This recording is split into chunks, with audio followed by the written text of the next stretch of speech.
It's 3 and Out all across the Southern Pigskin Radio Network. We're streaming live, ESPNCoastal.com on your mobile device with the ESPN app as well. Don't forget, it is bracket time. I want you to participate in our bracket challenge presented by Low Country Honda Dealers. Go and drop your bracket there with us, ESPN.com. The bracket challenge. Look up ESPN Coastal Challenge and put your bracket in. Play along with us. First prize is going to win a 55-inch flat screen TV. Second prize is going to win a Budweiser grill. You can play along with us here as well and see how it all goes and stacks up. So we'll get to more of that as we roll throughout the week. But a lot of teams starting spring practice. Georgia starting today. LSU, Kentucky starting today as well. We'll hear from Jake Roos, UGAsports.com. Chris Leach of CatsPaws.com. We'll talk Georgia and Kentucky, their spring practice.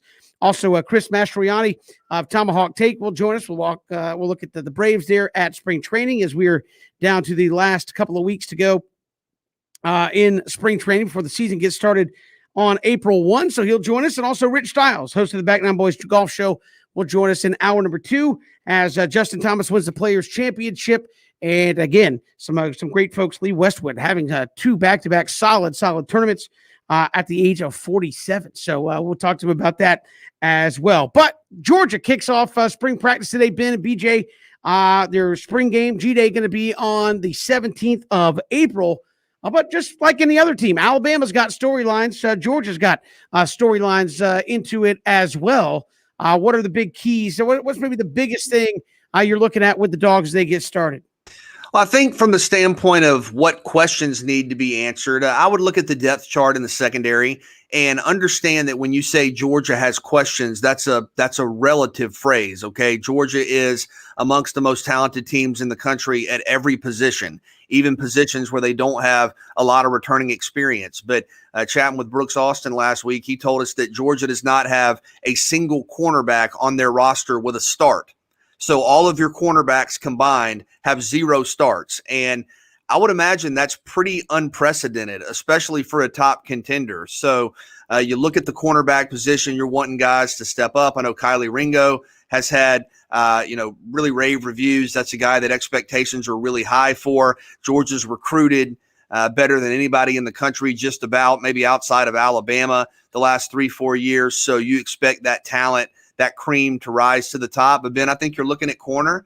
I think you're looking at safety. Gone are guys like Richard LeCount and Eric Stokes and Tyson Campbell and DJ Daniel and Mark Webb. I mean, you lose a significant amount of talent. And look, there are some familiar names back there, Lewis Seen and others, but you got to find a way to stabilize this depth chart. You got to figure out what guys you trust. You got to identify new leaders. And, there are some, again, relative questions along the offensive line, depth concerns with some injuries at inside linebacker. But to me, if I'm a Georgia fan and I'm uncertain about a spot and I'm looking for kind of some positive or affirming results, I'm looking in the secondary. I mean, for me, it's going to be what does Georgia want their identity to be? I know everybody keeps raving BJ and Kevin about the skill positions, JT Daniels.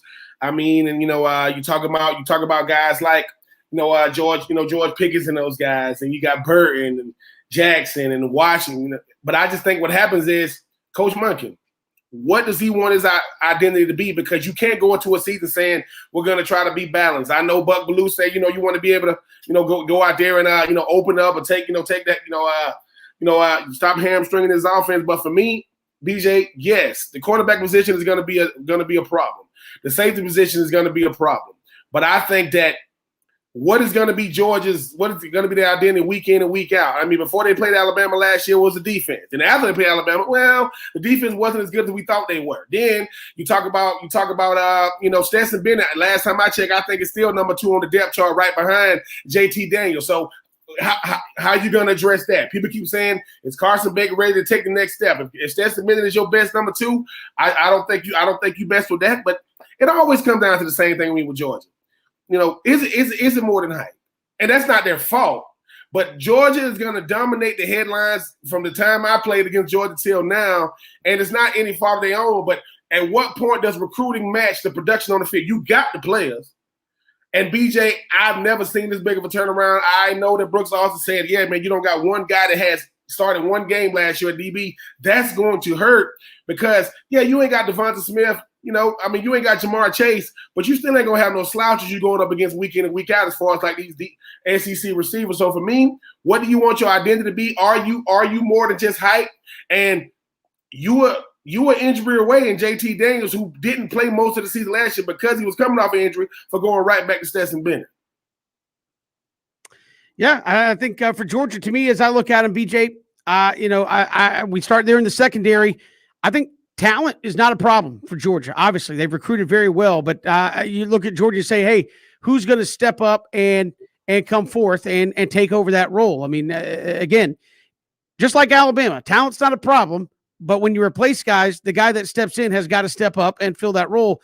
And to me, for Georgia, that's on the defensive side. A couple of questions there on the offensive front. Not that you don't have playmakers, but maybe you're unproven in a big, big way there. And again, I think if I'm any coach in America and say, look, my entire secondary's gone, that started a year ago, I might have a little bit of pause as I'm getting my team ready here in spring about the need to not find one, but four really big time playmakers to step up. And I think from a headline standpoint, most of the big news will come from the defensive side of the ball over spring practice. And the reason for that is because you pretty much know what you have offensively, maybe a spot or two on the offensive line, but you're elite offensively, you're elite at quarterback, assuming JT Daniels can stretch out what he did last year. Your depth is unparalleled at running back. Wide receiver, you're as good as I can remember at Georgia in terms of having a number one, but also a number two, a number three, a number four. You love some of the talent you have coming back along the offensive line, even with a question or two. But defensively, what's kind of the rotation look like at inside linebacker? Nakobe Dean and MJ Sherman both out. You're talking about Tresman Marshall being limited. The secondary we've talked about. So defensively is going to be where you're paying the most attention. But I would even take some of the results there with a grain of salt. It's spring. You're going to have a few guys back healthy for fall camp when it matters. But I do think, and Ben, it's a dangerous question to ask you because you played at Florida, and normally y'all aren't opening up with. I'm just being honest. Mm-hmm. Normally y'all aren't opening up with the big time non-conference games. Although I think y'all maybe have Miami early.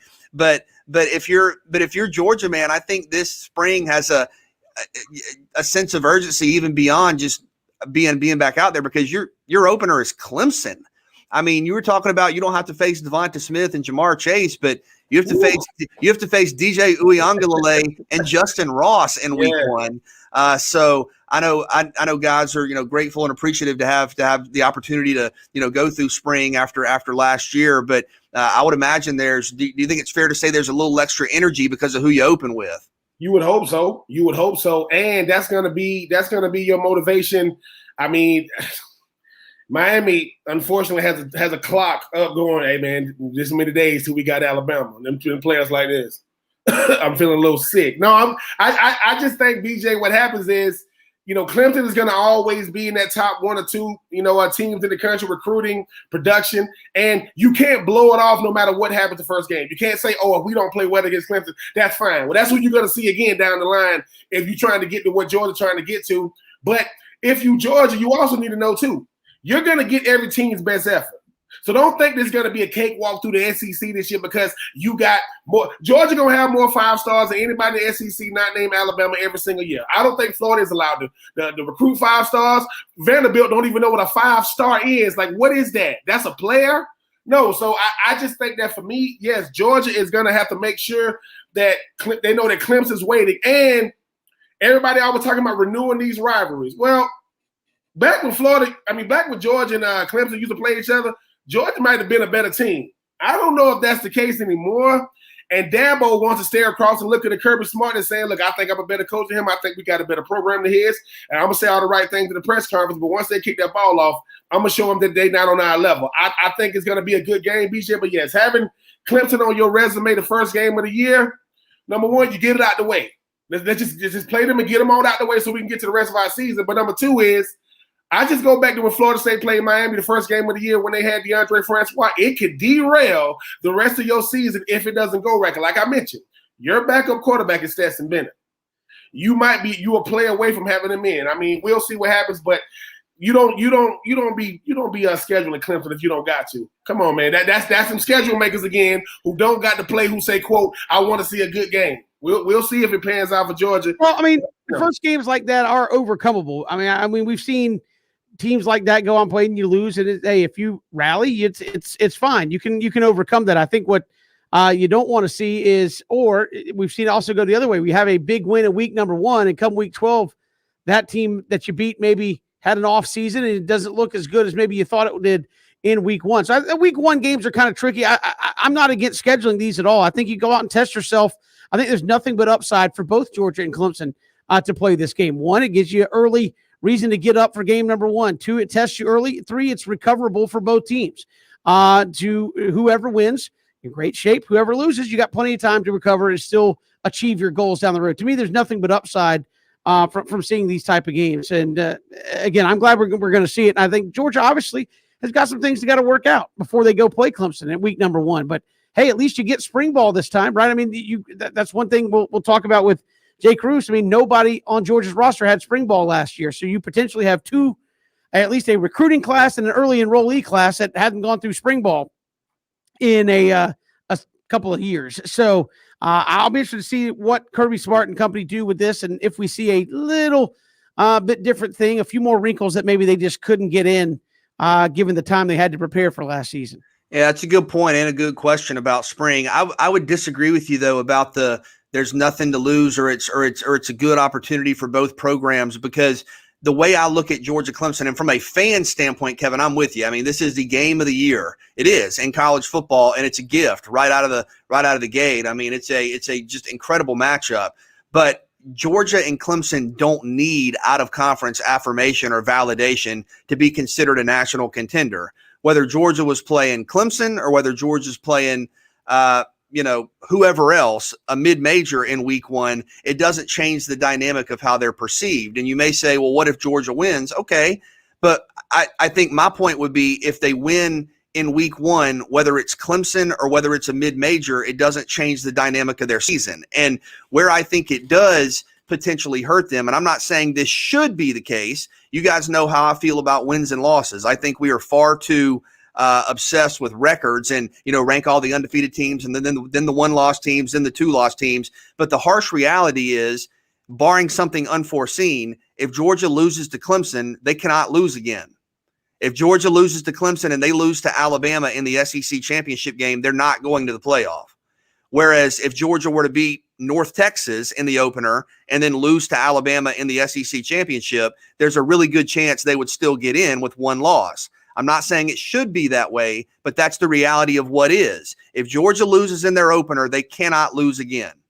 And I get it from the standpoint of, hey, contenders should want to play contenders. It's great for college football. I agree with all of that. I agree. And I don't think we should punish teams for playing other elite competition. But I do think the reality is, if you lose that game, 1 more loss and you are out. So you're saying that Georgia gonna have to, if they lose to Clemson, they got to go undefeated in the SEC before they get to the SEC championship game. I don't know if it's that simple. I mean, again, if you make it there, you would have had, let's just play this out. You've had 2 losses, 1 to, if it holds, the number 1 or number 2 or both, 1 or 2, number 1, number 2 teams in the country, one of which would have been in the conference championship game. I think there would still be an argument to be made potentially for Georgia in that scenario. Oh, no, Kevin, you're exactly right. I mean, I don't think it's as simple as like they lose again, it's out. I mean, well, the only reason I'm saying that, there has never been a 2-loss team in the playoff. So just based on the historical precedent we have to date, I agree with you that if your only losses are to Alabama and Clemson and both those teams are national contenders, in a perfect world, I agree with you. But given that we've never seen a 2-loss team make the playoff, that's what would make me nervous. It's an unnecessary risk for a program that doesn't need to take that risk to be considered a top-tier program. We'll chat with Jake Roos about that. UGAsports.com coming up in about 20 minutes here on the show. Also, LSU, Kentucky getting spring practice started today as well. So I look forward to chatting some spring practice football here on the show in just a little bit. It's 3 and Out all across the Southern Pigskin Radio Network.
Hey, this is Jeff Collins, head football coach at Georgia Tech, and you're listening to 3 and Out with BJ, Ben, and Kevin.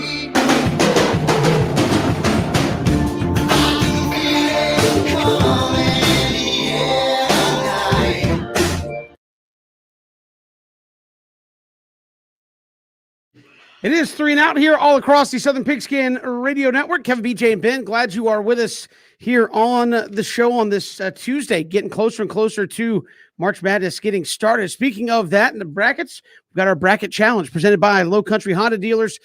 Go ESPN.com, find our ESPN Coastal Challenge bracket, and jump in there and play along with us. First prize is going to win a 55-inch flat screen. Second prize is going to get a Budweiser grill for playing along as well. So jump right in there, post your bracket, play along with all of us here on the show, and we'll see who turns out with the best bracket at the end of this thing, which again gets tipped off for real on Friday, in BJ's land on Thursday, with the first 4 trying to play their way into the real bracket as well. So we'll get to that coming up a little bit later in the show. But speaking of brackets, we have a running back bracket that we're going on, and we have put together a action movie bracket. I was not here when you first threw out all the movies. There was debate on what is action, what is I don't know what y'all are debating, quite frankly. But we have the movies put together. Christian's about to get incensed and derail the segment. But anyways, let me just run down the bracket. Let me just run down the bracket. No, what do you mean? What do you mean? What were we debating? There's a difference between an action movie and an adventure movie, an action movie and a sci-fi movie, an action movie and a thriller. There's a difference. Obviously, The Matrix is a better movie. No, I wasn't. I didn't get any of that. I got movie. What was it, a war movie or action movie? That's what we were debating. That's a different thing. I mean, you realize Dunkirk, films can be multiple genres, right? Dunkirk is a better movie than Roadhouse, right? But it's not a better action movie. It's a war movie, right? There's different genres. Action is its own genre. Can there be multiple different things? Sure. Yeah, I think one film can be multiple genres. Yeah, that's why Raiders of the Lost Ark is on here, and it is an action adventure movie. It could be an action, a western. And that does, just because The Matrix is a sci-fi before an action movie doesn't mean The Matrix can't be on this list. It's just not slotted as high as, say, I don't know, Predator. Okay. Any retort to that? Anybody? No. We had Cody and Christian breaking it down to me and BJ about, action and sci-fi to wars to dramas to thrillers. I'm not in it. I think I'm better with the genres, but I'm gonna stick with this list because I do something I wanted to bring up here though, Kevin. Okay. Because I would guess BJ's maybe seen 4 movies on this list. BJ, like a Heisman voter, do you want to relinquish your vote to Cody? Wow, I mean that's interesting. I have only seen, I think, like you said, either 3 or 4 of the movies on here, so I'm comfortable with that. Yeah, no, you know what? Do that all the time. They watch one person play and then feel comfortable voting on it. Yeah, no, that's a good idea. I'm comfortable with this. Cody, you have my vote. A solemn nod from Cody. He's taking it serious. He is. He'll when we get to picking the brackets, Cody will have your vote. There we go. Thank you. A little bit too much excitement there for the bracket, but we have the bracket outlaid. I will just read out the 1 seeds. You got First Blood, that's the Rambo, Raiders of the Lost Ark, Predator, and Mission Impossible. Who's putting Mission Impossible as a number? Kevin, Mission Impossible is amazing. Cody and I were watching the heist scene where he's on the damn tether, and he's like the sweat and the temperature controlled and the weight. If you touch the floor, it's all over. Amazing movie. Okay, so just I had not seen the other 3. It's a good movie, but a number 1 seed. I have not seen the other 3, but we're talking about Mission Impossible 1, just the first one. Yes, Tom Quire act. Yeah, Kevin. So this bracket already has lost credibility in my book already. So, well, that's the big thing. I just want to make sure that we're all understanding that there's going to be some poor matchups because you got a 1 seed where it shouldn't be. I'm just saying. I'm just saying. It was a day. It was a day that you weren't here. You left it in the hands of me and BJ. You get what you get. 100%. Which one would you have as a 1 seed above that? All of them. There's a lot of them. Die Hard better. It is. It's a Christmas movie. That's again. We're getting into the genres. My head hurts. Does somebody else want to take over? BJ, you got the bracket. Go ahead, run it down. Tell us what's there. This is making my head hurt. I mean, it's ridiculous. Go ahead. You literally took my physical bracket, but I have it on my Well, phone. here, I will throw one down the hall to you. 'Cause I gave him another bracket. I and have he took I yours. have 3 of them. No, I had This one is from what the Kevin beginning. does with rundowns. He just steals rundowns. No, and what's the worst aspect about it that people don't understand is not only like I can live with someone taking my stuff, but then to take my stuff and tell me that I lost it. Like he'll constantly do that and go, no, I don't have yours. And I'll go look and there's four rundowns on his desk. No, Kevin took my physical copy. I have a digital copy. Oh, what was left out was he gave it to me. No, you took a picture to send it to Ben during the show meeting. Okay. That didn't happen? Just run it down, Kevin. No, I'm done. I'm out of this segment. Go ahead. You literally can't be out. I can be.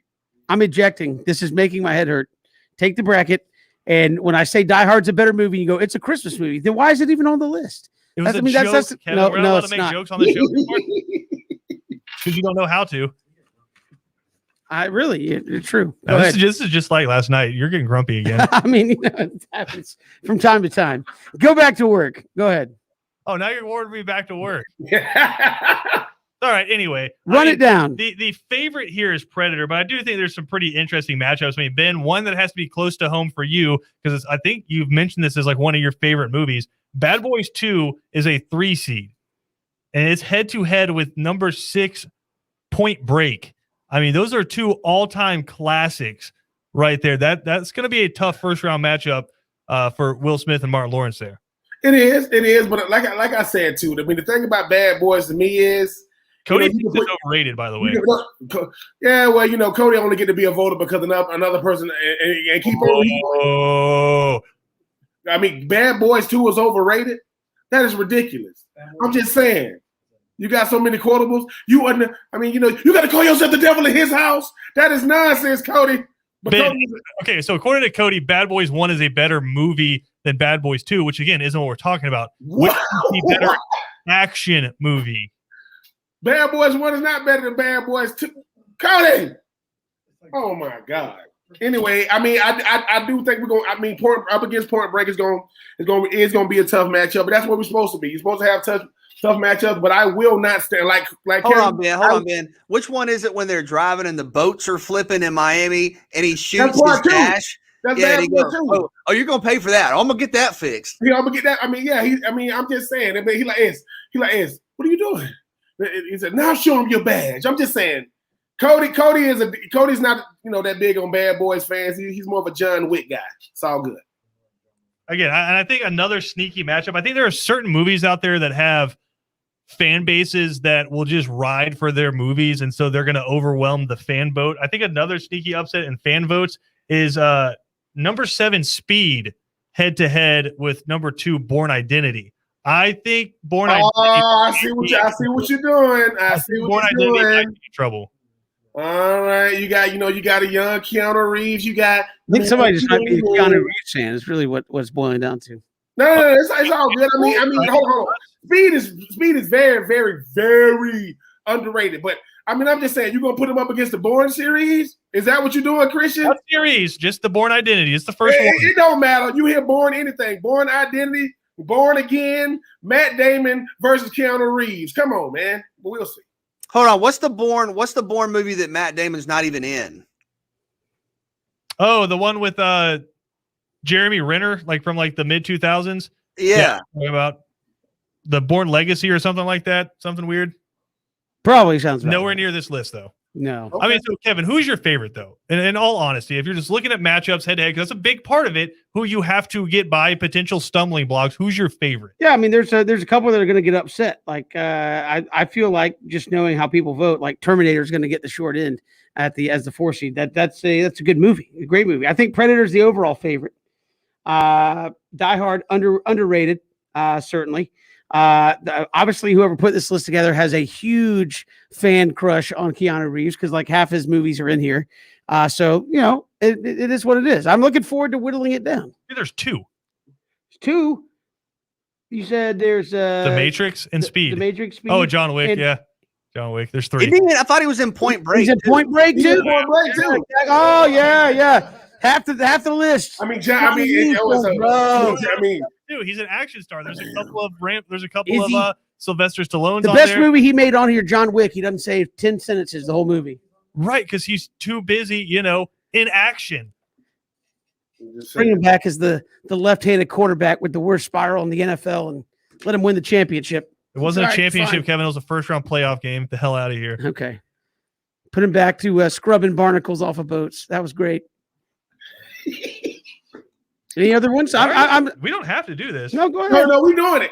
No, we don't have to do this. It's fine. We can be salty I'm the whole just time. pointing out biases in the bracket. That's fine. I mean, Kevin, if you would have been here that day, I mean, what would you have done, Kevin? I mean, we were trying to, Obviously, I would have. What's missing? Here's what we would have done because I know the three of you. BJ, We a would have lot of people debated like to what critique. action constitutes. No. A lot of people like to critique. Not a lot of people like to offer solutions. So, Kevin, Let's, what would you have done different? let's talk about it for real. I mean, that is a classic spin job. Like the first word out of my mouth was Die Hard should be number in a one seed. Okay, Okay, that's so it's what a 2 seed? it's a 3. Classically Yeah. underrated. Terminator also way down the list. No, Cody, Underrated. confirm this. Yes or no? No, because Terminator 2 is the better action movie out of those movies. It's still on there. And is it Terminator 2 a 1 seed? No, What it's is the it? 3. Is that a 3? Oh, now see that look. Oh, I had Whatever. another one. Nope, I don't no, know. no. I mean, a 3 This is versus what a 1. happens What's in the real NCAA difference? tournament room. What's Isn't the North real Carolina difference? a 6?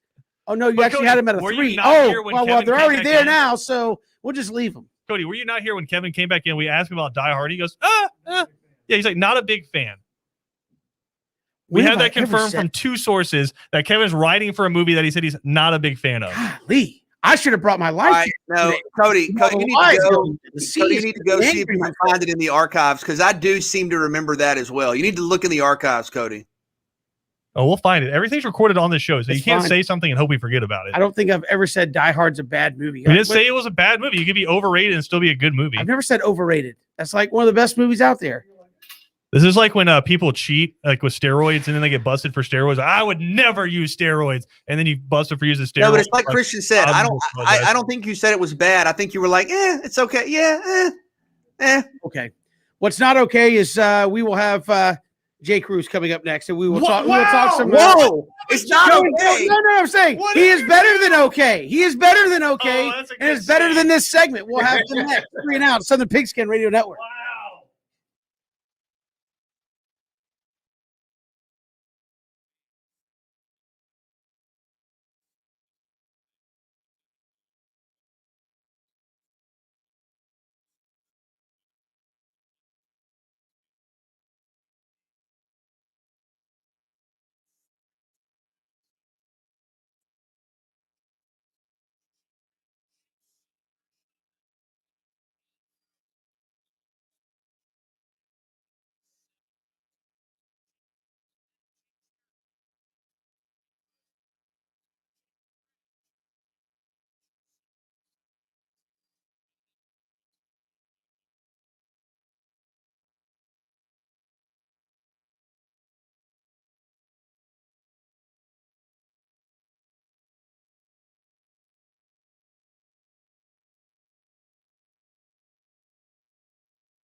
It's 3 and Out all across the Southern Pigskin Radio Network. Kevin, BJ, and Ben. Glad you were with us here on this Tuesday. A lot to get to as Georgia kicks off spring practice. Joining us here from UGAsports.com, Jake Roos steps in here on 3 and Out. Jake, welcome. How are you? I'm doing well. Thank you guys for having me. I appreciate you coming on. And certainly as Georgia gets started here, it's all about the secondary as Georgia gets things underway.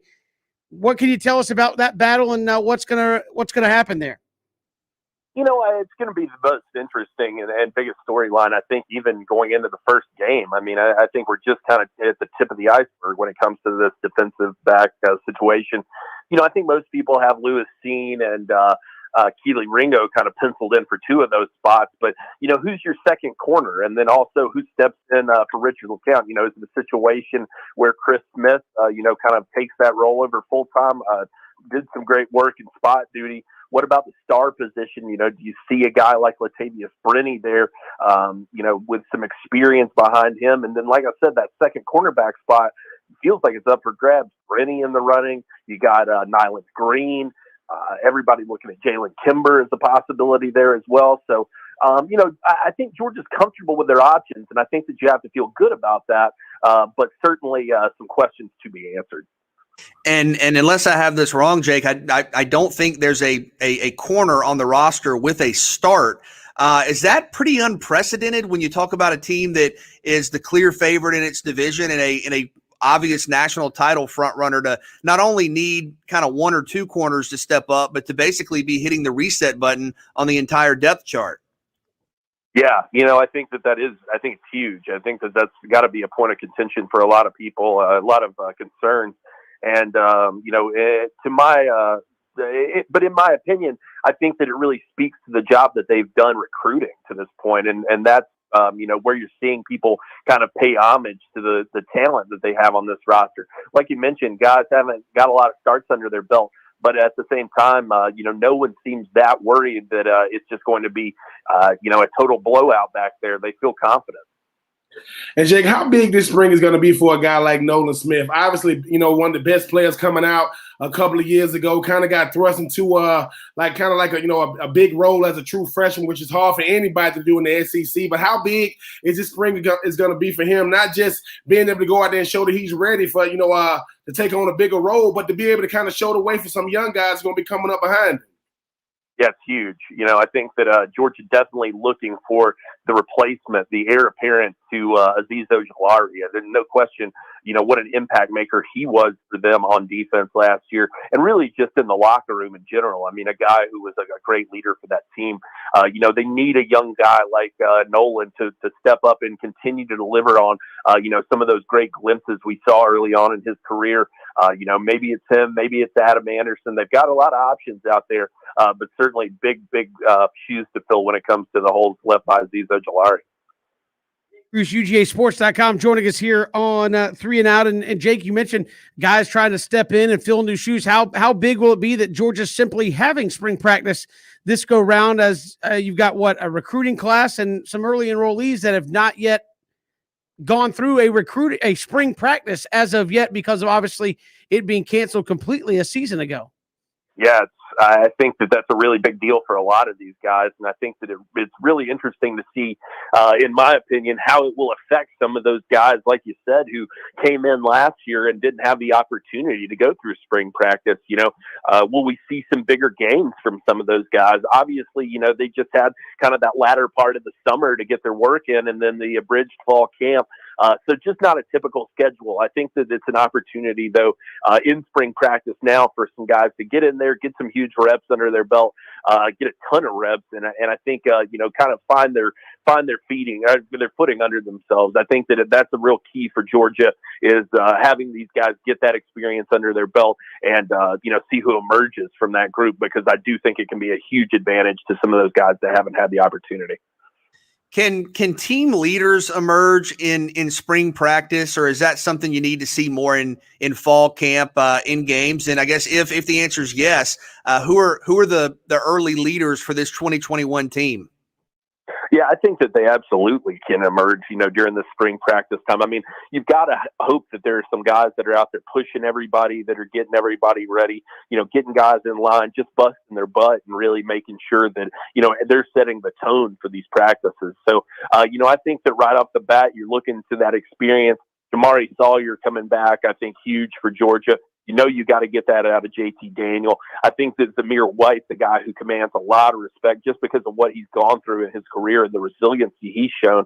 I think that those are some guys that really jump off the page. And then on that defensive side of the ball, Jordan Davis up front clearly got to take on some of that. And then in the middle of that defense, I think it's Nakobe Dean. I think that he's primed for a real breakout this year. I think that you'll see him kind of lead the way by example.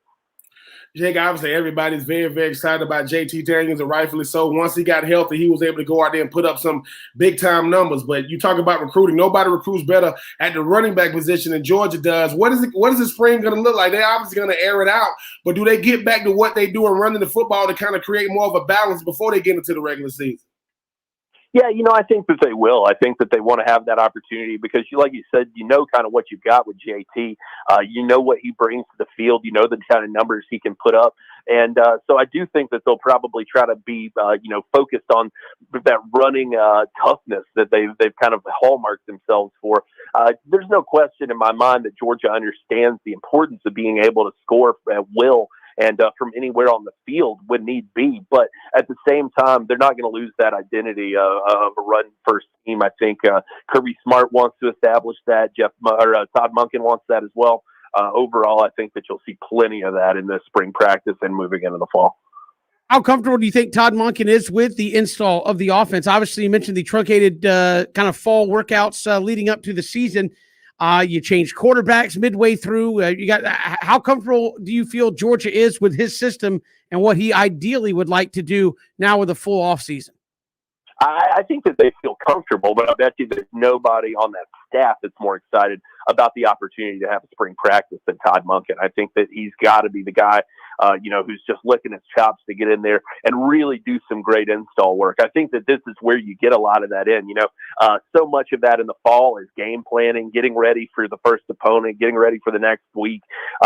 This is an opportunity to really start to establish some of those things that they want to do offensively and just didn't have a chance to do last year because of the cancellation. Do you think it's fair to say there's kind of an extra bit of energy to this spring practice given who you opened the season with? Oh, absolutely. I mean, I think even aside from that opening game, and that as huge as that is and as motivating as that is, I think that the edge is there from just the opportunity to have it. I think guys are hungry to get out there and prove themselves. You probably got some guys who feel like if they'd been able to kind of go through all of that last year, maybe they could have increased their playing time. Maybe you got some freshmen, who feel like this is their opportunity to show out as well. So, I think that there are so many reasons to be excited. Certainly Clemson is definitely among them. But, like I said, I think just the opportunity to have a spring practice has got a lot of guys jazzed. And Jake, UGA got their big pro day tomorrow, man. I mean, I know it's going to be a big showcase for those guys. Who are you looking to, go out there and be wowing guys? I know you already got the big cornerback down there with, with Brandon Marshall. Those guys running 4.1s and 4.2s. Who's gonna jump out the gym tomorrow and run another 4.21, 4.22 tomorrow? I think that I'm really interested to see if Eric Stokes can replicate that time. I think that's got to be the main storyline, is if he can replicate his 40 time that we saw in that viral video a couple weeks back. Tyson Campbell, I think, is another guy who could possibly play himself into some bigger consideration. He's a guy who could move around up there. And then, one guy I think that a lot of people may be overlooking in this draft is Richard LeCounte. That's just a guy that, what we're starting to hear is teams want guys like that. They want a guy like Richard in their locker room who's got that natural leadership about him. But I think that he's going to have a chance to impress some people with his athleticism tomorrow as well. Jake, before we let you go, you are always amazingly kind to the show. You take time out of it. You bring great insights to the Georgia football program. So I want to know what you did to Kevin to deserve this. Nothing. He didn't do anything. It was a slip of the tongue. No, Kevin. That's fine. Let's What's listen. not okay is we will have Jay Cruz coming up next, and we will talk. What's not okay is we will have Jay Cruz coming up next, and we will talk. It was a misspeak. It's fine. Jake, what's not okay is that we'll have Jake Roos coming up next. Jake, what'd you do? I don't know, man. Like I said, I've tried to be a friend of the show. I guess you know who your friends are, though. Now, right? I have none in this studio, Jake. I'll tell you that. So we'll go for. Hey, we appreciate the time as always. Thanks so much. Hey, thank you guys. I appreciate it. Appreciate it. Jake Roos joining us here on 3 and Out, all across the Southern Pigskin Radio Network.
Great to be here with you on the show on this Tuesday. Again, our bracket challenge presented by Low Country Honda Dealers. You can join us, play along with us here as well. We've got some quick links up on social media for you to hop in and play with us. Fill out your bracket before things get started on Friday. And first prize going to be a 55-inch flat screen TV, and second prize a Budweiser grill. So make those picks. Fill the brackets out, and winners first and second place going to get some nice prizes there as well. I mean, Ben, is that your 55-inch we're giving away? I mean, because I know you got a nice TV. I mean, you got it has all that. You can press the button and like talk to it and all kind of stuff.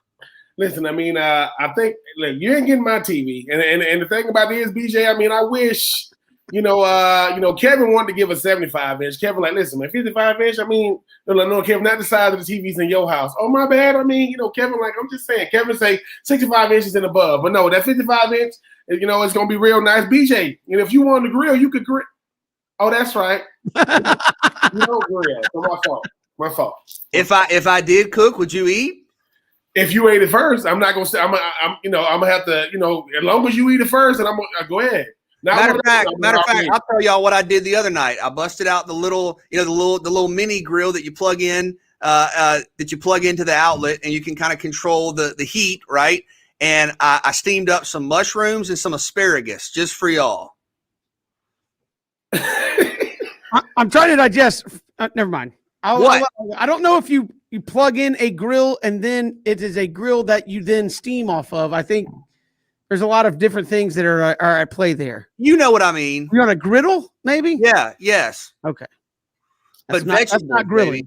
I'm just saying that's not a grill. Requires some fire to be placed with it. We'll come back. Heat, Kevin. It's heat. Oh, not the same thing. We'll come back. We'll take three on the flip side. It's 3 out Southern Pigskin Radio Network. We are streaming live, ESPNCoastal.com, also live, Facebook, Twitter, and YouTube here on this Tuesday afternoon.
It is 3 and Out here on this Tuesday afternoon, all across the Southern Pigskin Radio Network. Rich Stiles is going to join us here in about 20 minutes. We'll talk some golf with him as the Players Championship in Ponte Vedra this past weekend. Justin Thomas, a big win there as we are now about a month out roughly from the Masters coming upon us. So also Chris Leach of CatsPaws.com will join us to talk Kentucky football. They've got quite a potential quarterback battle on their hands there, and might Kentucky be one of the teams that have raised their profile in the East here over the last couple of seasons. We'll talk to Chris Leach about that coming up this hour as well. But first, it is 4 o'clock. Let's take 3 here on 3 and Out. All right, fellas, take 1 as Georgia, LSU, and Kentucky have started spring practice. All the questions in take 3 today will be in regards to those teams getting started in spring. Which position will be Georgia's biggest strength in 2021? I think it's running back, and you could say skill position at large, and kind of go with the wide receivers as well. But Georgia's running back depth really is absurd. And in terms of true returning running backs, you have some hybrid guys that are kind of wide receiver running back hybrids. 7 SEC East running backs return after 250 yards last year. You had some guys transfer, some guys hit the transfer portal. Again, some guys that play a couple of different positions, but 7 true running backs in the SEC East are back after 250 yards last year. 3 of them are at Georgia: Zamir White, James Cook, and Kenny McIntosh. And keep in mind, that's a list that doesn't even include Kendall Milton, who a lot of people think might be Georgia's best pure back. So you're talking about 4, 5, potentially 6 deep. I'm looking at it right here. If you view Zamir White as the number 1, James Cook is the number 2, Kenny McIntosh is the number 3, Kendall Milton is the number 4. Just going off of production from last year now. That's all I'm using to kind of create this depth chart. And Dejon Edwards is number 5. Edwards had a 100-yard rushing game in the SEC last year. So on paper, Georgia's 5th string running back had a 100-yard rushing game in the SEC. He had 100 yards against Missouri. That's unparalleled. I don't even know that there's many examples of that historically. So I love Georgia's wide receivers. I love the defensive line. But this running back group, your 5th string running back went for over 100 in an SEC game. It's running back, and I think it's running back to an extent that nobody else in the country can compare. I think, BJ, just from the standpoint of what Georgia wants to do this year with JT Daniels, I think it is going to be the skill positions. I mean, Pickens, we've been hearing about him for a couple of years. I mean, Burton is incredible route runner. Kearis Jackson, Demetrius came back, and you're going to talk about the emergence of Darnell Washington. I think with what it seems like Georgia wants to do this year, they want to let the pass open up for the run. We got Brooks Austin said they're gonna have 2,000-yard receivers, bold predictions. But for what I think Coach Monken wants to do with the offense, they want to kind of say, okay, Coach Monken, we got you in here to open up the offense a little bit. I know that their offensive identity is running the football, but I think just for what they want to do, it's gonna have to be the skill position guys. And I've seen James Cook catch the ball out the backfield. It's not like these running backs can't get into the mix. So for me, it is the skill position guys: Pickens, Burton, Jackson, Robinson, Washington, Fitzpatrick, and whoever else Georgia got. They keep a stable of a great skill position guys too. But I think for what Georgia wants to do on offense, I think it has to be the skill position guys, and I'll include the quarterback as well. All right, we go on take 2. Are we overlooking LSU here in 2021 as a team that will fight for the top in the SEC West? I think it depends on kind of what you mean by that question. Do I think LSU could be the number 2 team in the SEC West? Absolutely. And if you're kind of writing them off thinking they're going to be 500 or worse or have a replication in 2021 of what they had in 2020, I would suggest otherwise. A good indicator of what a team's going to do in an upcoming season is to look at how they closed out the previous season. And LSU closed out 2020 with a win at Florida and a win over Ole Miss where they had a receiver go for over 300 yards receiving. So they have some playmakers on this team. They got to figure out what they're doing at quarterback. I think Max Johnson should be the guy in Baton Rouge. But do I think they can be the number 2 team? Yes. When you say contend for the top spot, nobody's beating Alabama. Alabama's going to be the number 1 team in the SEC West. That LSU the talent threshold argument, I mean, maybe they meet it, but Alabama's just been so dominant in this series outside of the Joe Burrow game in recent years. I just think it's really tough to say LSU could beat Alabama. That's something I can't say right now. But can they be the number 2 team in the West? Absolutely.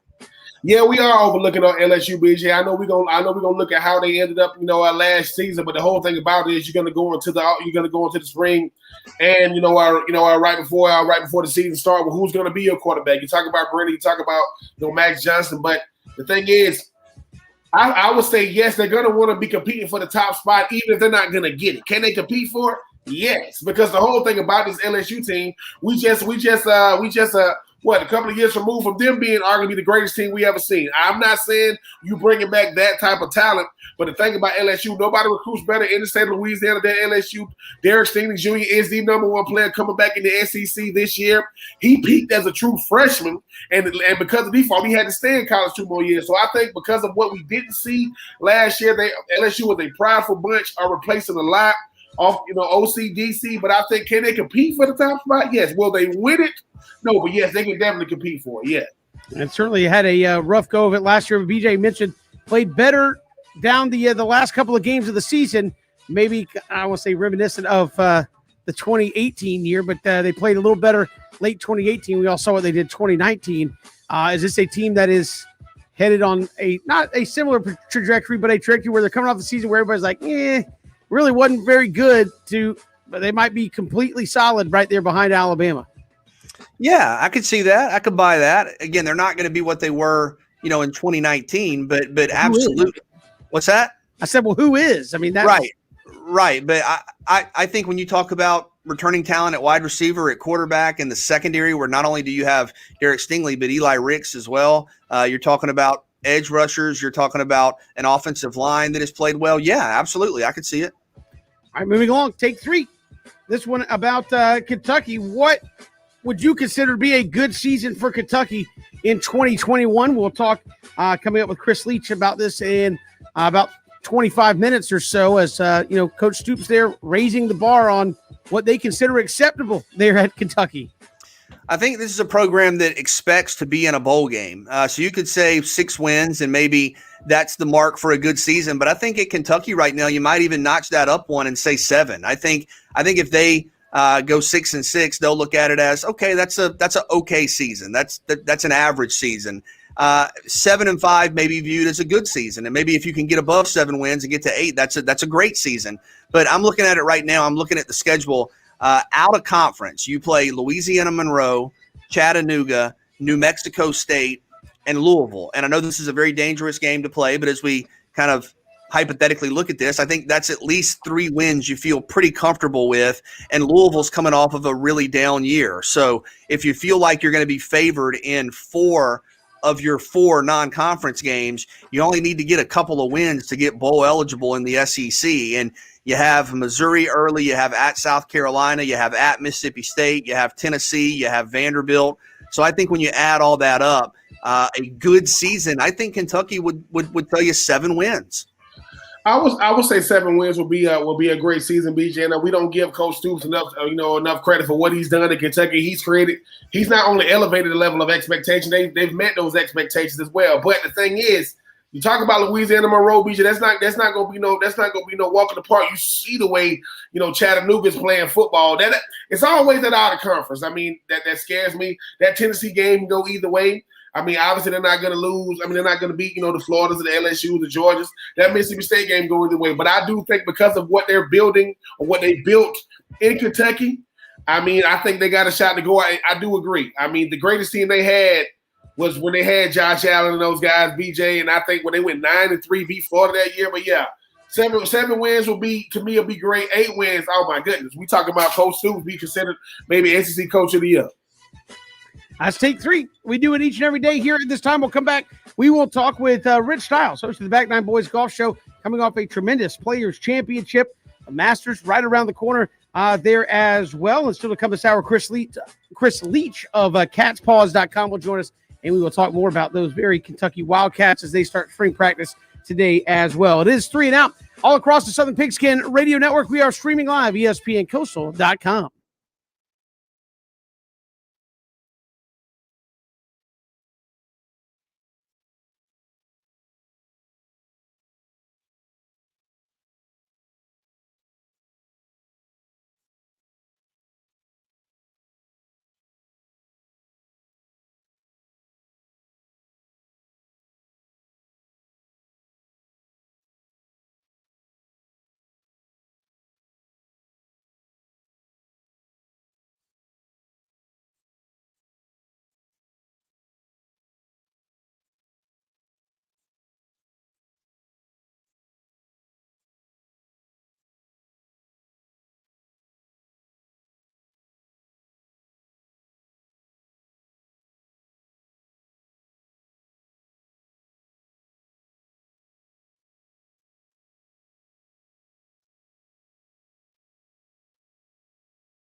It is 3 and Out on this Tuesday afternoon. Kevin Thomas, BJ Bennett, Ben Troop. Glad you're making us a part of your day. Streaming live, ESPNCoastal.com on your mobile device with the ESPN app. We are live on Facebook, Twitter, YouTube as well. Don't forget to jump in, sign up for our bracket challenge presented by Low Country Honda Dealers. And again, first prize going to win a 55-inch flat screen. A second prize, love a Budweiser grill there for participating in our bracket challenge. If you can finish first or second in our bracket challenge, we've got some links up on social media, or go to ESPN.com and find us ESPN Coastal Challenge there and fill out your bracket. Play along with us. Joining us here on the program, always good to see him, Rich Stiles, host of the Back Nine Boys Golf Show, joins us. Rich, how are you? Doing good, guys. How are you? Hey, we're doing fantastic. Just got done with the Players Championship, the so-called fifth major out there on the schedule. Justin Thomas wins it 14 under. This is a guy that's been ranked, number one in the world. How do you make when he wins a tournament like that, where his game might be headed again?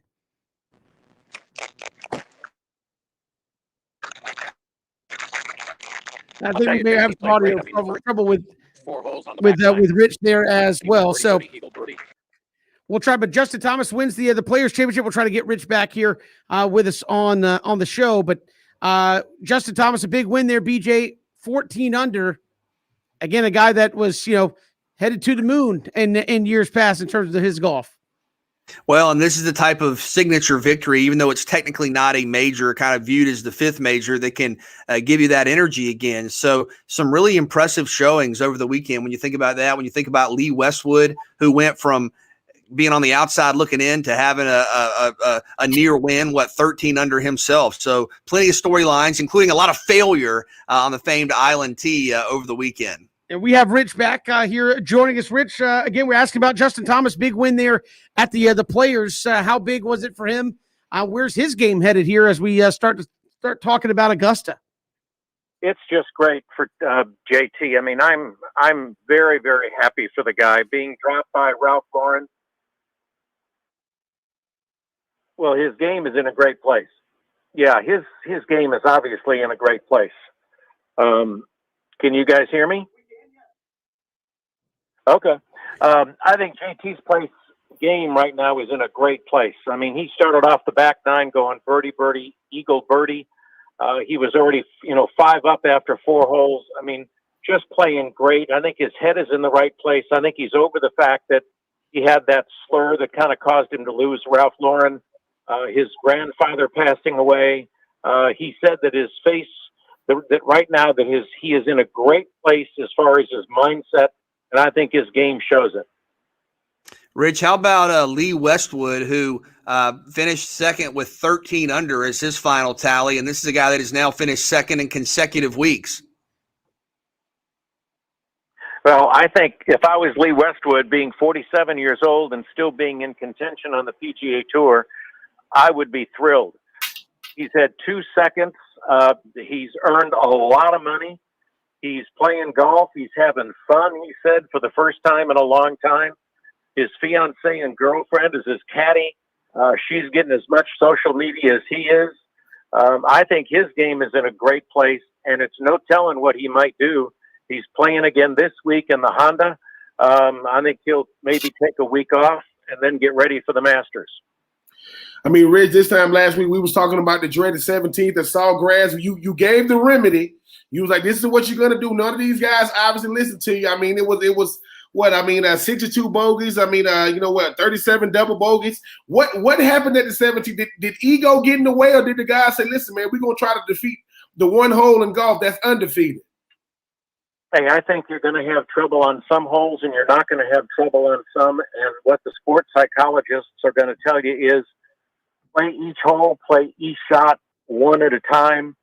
Don't try and think about the score, what you got to beat or what somebody else has that's in the clubhouse. You can only play the one hole and the one shot at the time. If you have a double bogey, you have a double bogey. You've got to forget about it, short memory, and move on. But they didn't listen to you, Rich. You said, hey, with your expertise at the 17, you said, put it in the middle, putt, and get the heck out of there. They didn't listen. They were pin hunting. Yep, exactly. I mean, Westwood had a little trouble on 17. mental error, whatever, 3-putt on that green, and then he birdies 18. So he comes back, his mind's in the right place, and you're going to have holes like that. Golf is not a game of perfect. It's your misses that are not too bad that is making the difference between that and winning a golf tournament.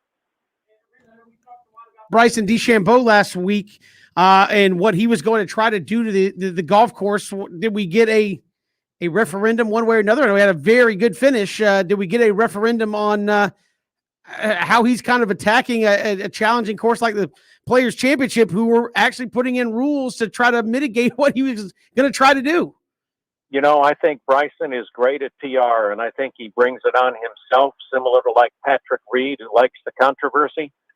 I think Bryson was putting out there that he was going to try this to see what would happen, and he got the reaction from the Players Committee and the PGA Tour that would have been not a great idea to go across the water and then come back across the water again. He's testing the boundaries. He's young. I think he's going to test more boundaries as he goes on in his career. I just think he's one of those guys that likes to be in the spotlight, likes to have PR, and it doesn't matter how he gets it. And as they say, he's going to test whatever boundaries and rules the PGA is going to have. Rich, how is he viewed around the sport? Is he a popular guy? Is he viewed as being innovative, or do people kind of, I guess, get frustrated with some of what he does? I'd hate to be his caddy. I mean, could you imagine the discussions in between shots? I mean, you know, here's the pi of this and the square root of this, and you know, you've got to come back, and don't forget the wind is coming at 7 miles an hour from the east, and if it was coming from the west, it would adjust my club one more. I mean, I would hate to be his caddy, but I think he's too technical. I'm not sure he's having a lot of fun. He's really analytical about the game, but that's who he is. He's that scientist. He's just going to keep experimenting with things until he finds something that works. And then when that doesn't work, he'll go on and try and find something else that does. Yeah, but Rich, when you think about it, is it more of who he is and what he does? Because I mean, if it was somebody like Rory, I mean, if he was trying to kind of go against the nuance of what the game of golf is and it was working, would it be more accepted compared to a guy who said, "Look, man, I know I'm going to be a guy that's going to be looked upon as controversial, but this is what I'm looking to do to try to be competitive." And if he's good at it, he could potentially start a whole generation of players that tend to want to be like him. I think Rory is trying to answer what Bryson did and beef up. Rory doesn't need to do that, and he admitted that again this week. I think he got caught up in the fact that here's a guy that was smaller than him, that was blasting the ball, he beefed up, and now he's tunning the ball. Rory was tunning the ball long before that when he was relaxed, when he was going through his regular game. I think he's been playing with his head a little bit, and I think he's just got to get back on track and play Rory golf. He does need to work on his putting. His putting has been letting him down because he's not getting his iron shots as close as he would like. So he's trying to make putts that he normally would not make. I think he's just got to go back to the driver, hit it like you used to, hit your irons, try and get them a little closer, and then improve your putting. And I think you'd be right back where you need to be, and he could be a contender at the Masters if his head's right and his game is in the right place. Rich Stiles joining us here on 3 and Out on the Southern Pigskin Radio Network. It's time for everybody's favorite part of the week. It's time for Rich Stiles with Rich Stiles.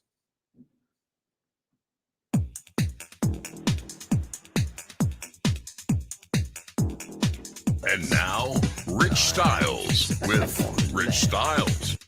All right, Rich, we just got the Players Championship over. What are we can't see you on the video today, unfortunately, but what are we styling with today? Well, I think that we're styling and profiling, and if you can't play golf, like I know Ben can, I'm not sure about BJ, but I can tell you this, if you can't play, you got to look like you can. And no matter what hat, I sent a hat to our Christian earlier. We have it up now. There it is. We can see it. Okay, that's my Ben impression, not on the golf course, because I wouldn't go near the golf course with that hat. But I just want to tell you, I don't even think I'd go to a U of M football game with that hat on.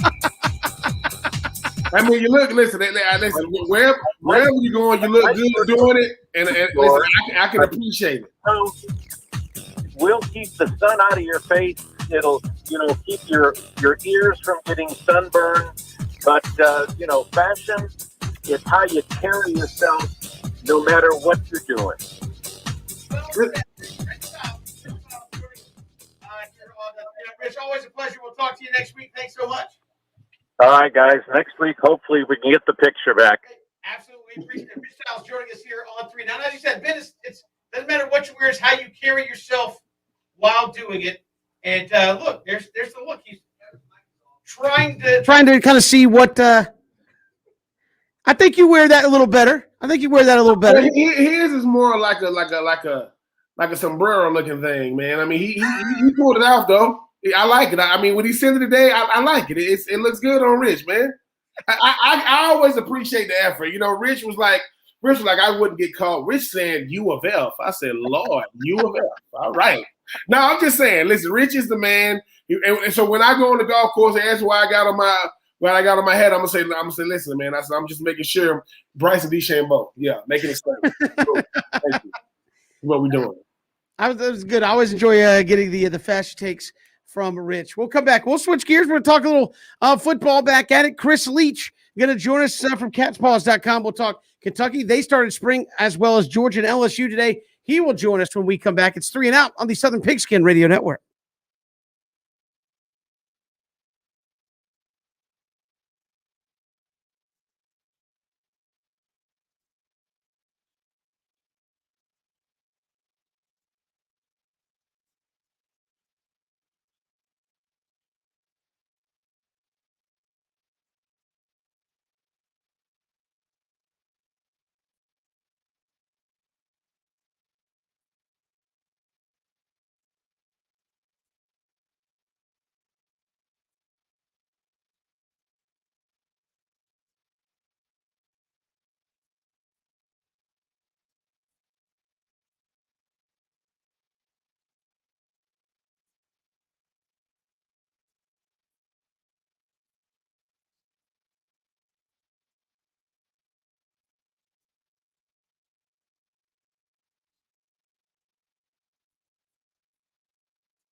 It is 3 and Out all across the Southern Pigskin Radio Network. Kevin, BJ, and Ben, glad you're with us here on this Tuesday. A lot of spring practice popping up all across the SEC, Georgia, LSU, and Kentucky all getting started today. Joining us here from catspaws.com, Chris Leach joins us on 3 and Out. Chris, welcome to the show. How are you?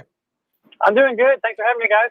I appreciate you coming on. I know Mark Stoops thinks this is potentially the deepest team he's had heading into a spring ball situation. Do you believe him? Yeah, I do believe him. I mean, part of that is just because when Stoops first took over the job, it's not like he had a lot to work with. It's kind of been a slow build to the point to where the program's at now. So really, you've really only been able to talk about Kentucky's depth for the last couple of years. And with this year specifically, Kentucky really benefited from that extra year of eligibility the NCAA gave to the fall sports athletes. You had guys like Josh Ali, Luke Fortner, Josh Paschal, the kick returner, Zach Johnson, all guys who were seniors and normally would have been gone. They all came back for an extra year. So that's really been the area where Kentucky's benefited the most. And that's probably why Stoops believes that he's got the deepest team, just because he's got so much experience coming back as well as the talent that those players offer. And you look at the last few traditional seasons for Kentucky, 8 wins in 19, 10 wins in 18. You had 7 in 17 and 16. What are the expectations with all that talent and experience back on the roster? Well, every year in the preseason, you hear Kentucky talking about chasing the SEC East title and then going to play in the SEC championship game. That's definitely the goal for them this year. And I mean, they've certainly got the talent to do it. They've had the talent to do it for the last couple of years. It's just, Georgia's good. And in the case of last year, Florida's good too. So the Kentucky will have another tough road if it wants to get to the SEC title game and like it wants to, but it's certainly got the talent to do so. I mean, Chris, obviously Liam Cohen he comes over from from the LA Rams, and I know he's trying to get. When they talk about beefing up the offense, when I think about Kentucky, I never ever think about the offensive line in the running game. It's the passing game. I think they finished the last 3 years in the SEC in the passing game. Haven't had a 1,000-yard receiver since Randall Cobb.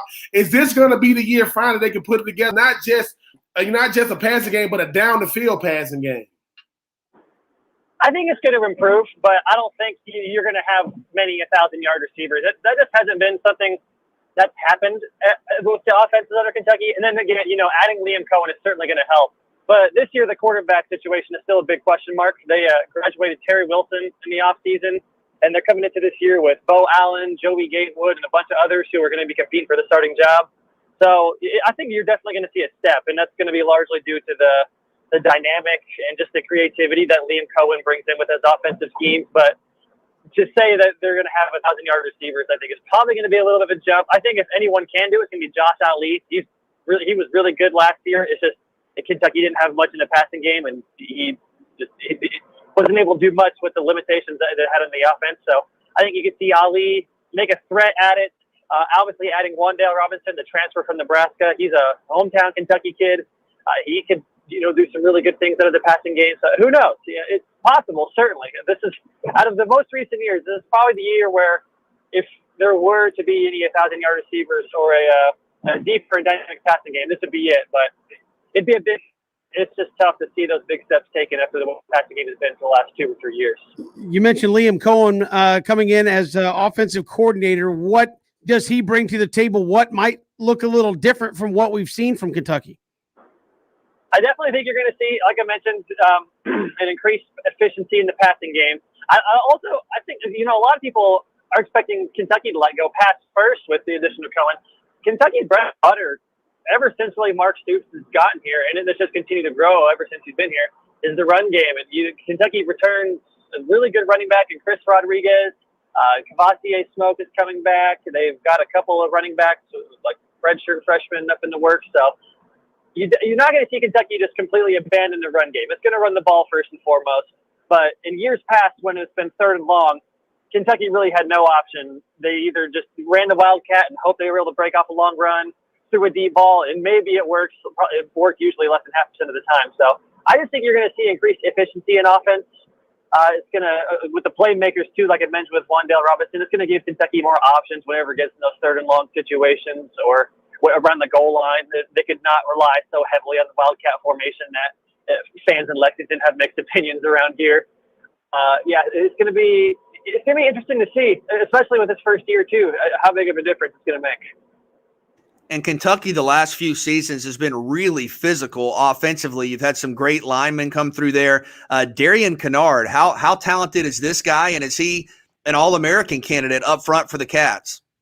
Oh, I definitely think he's probably the best all-around player. If you balance out the position groups of the team, he's certainly an All-American candidate.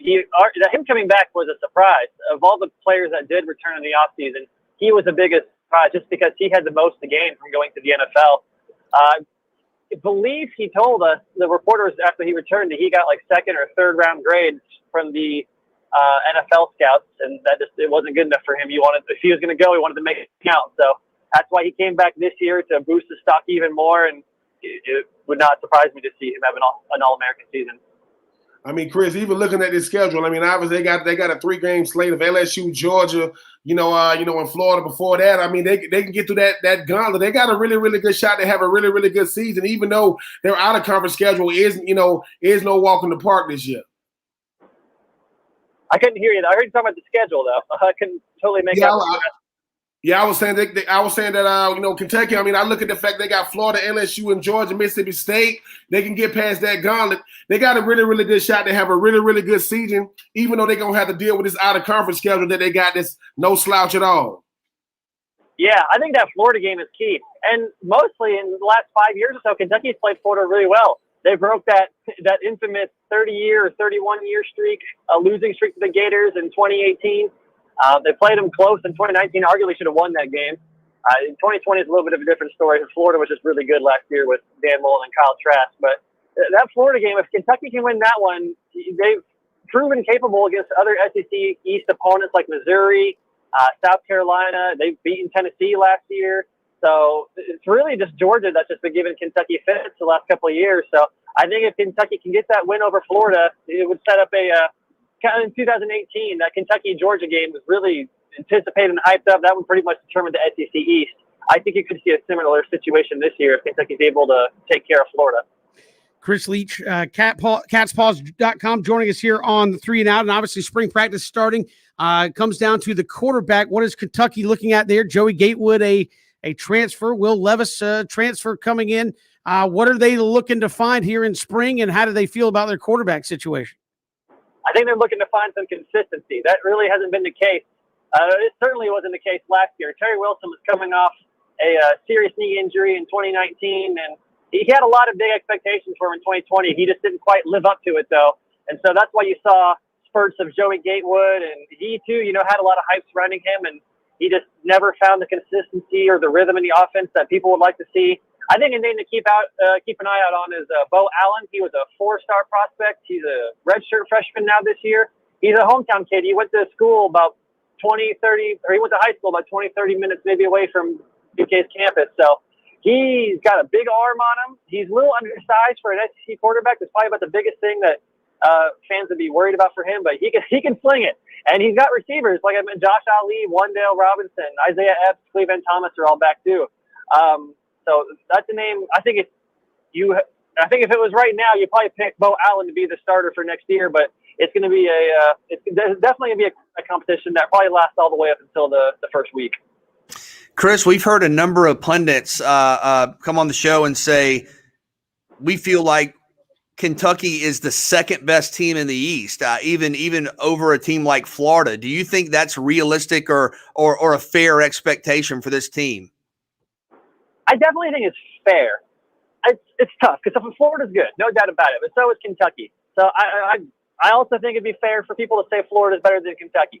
So I think they're right there in that tier of Florida, and maybe if you want to throw Missouri in that tier, that might be a little bit more of a stretch. But I definitely think Kentucky's in that tier with Florida, where they're just knocking on the doors of the SEC East, and it's really just going to come down to who can execute better when that game comes.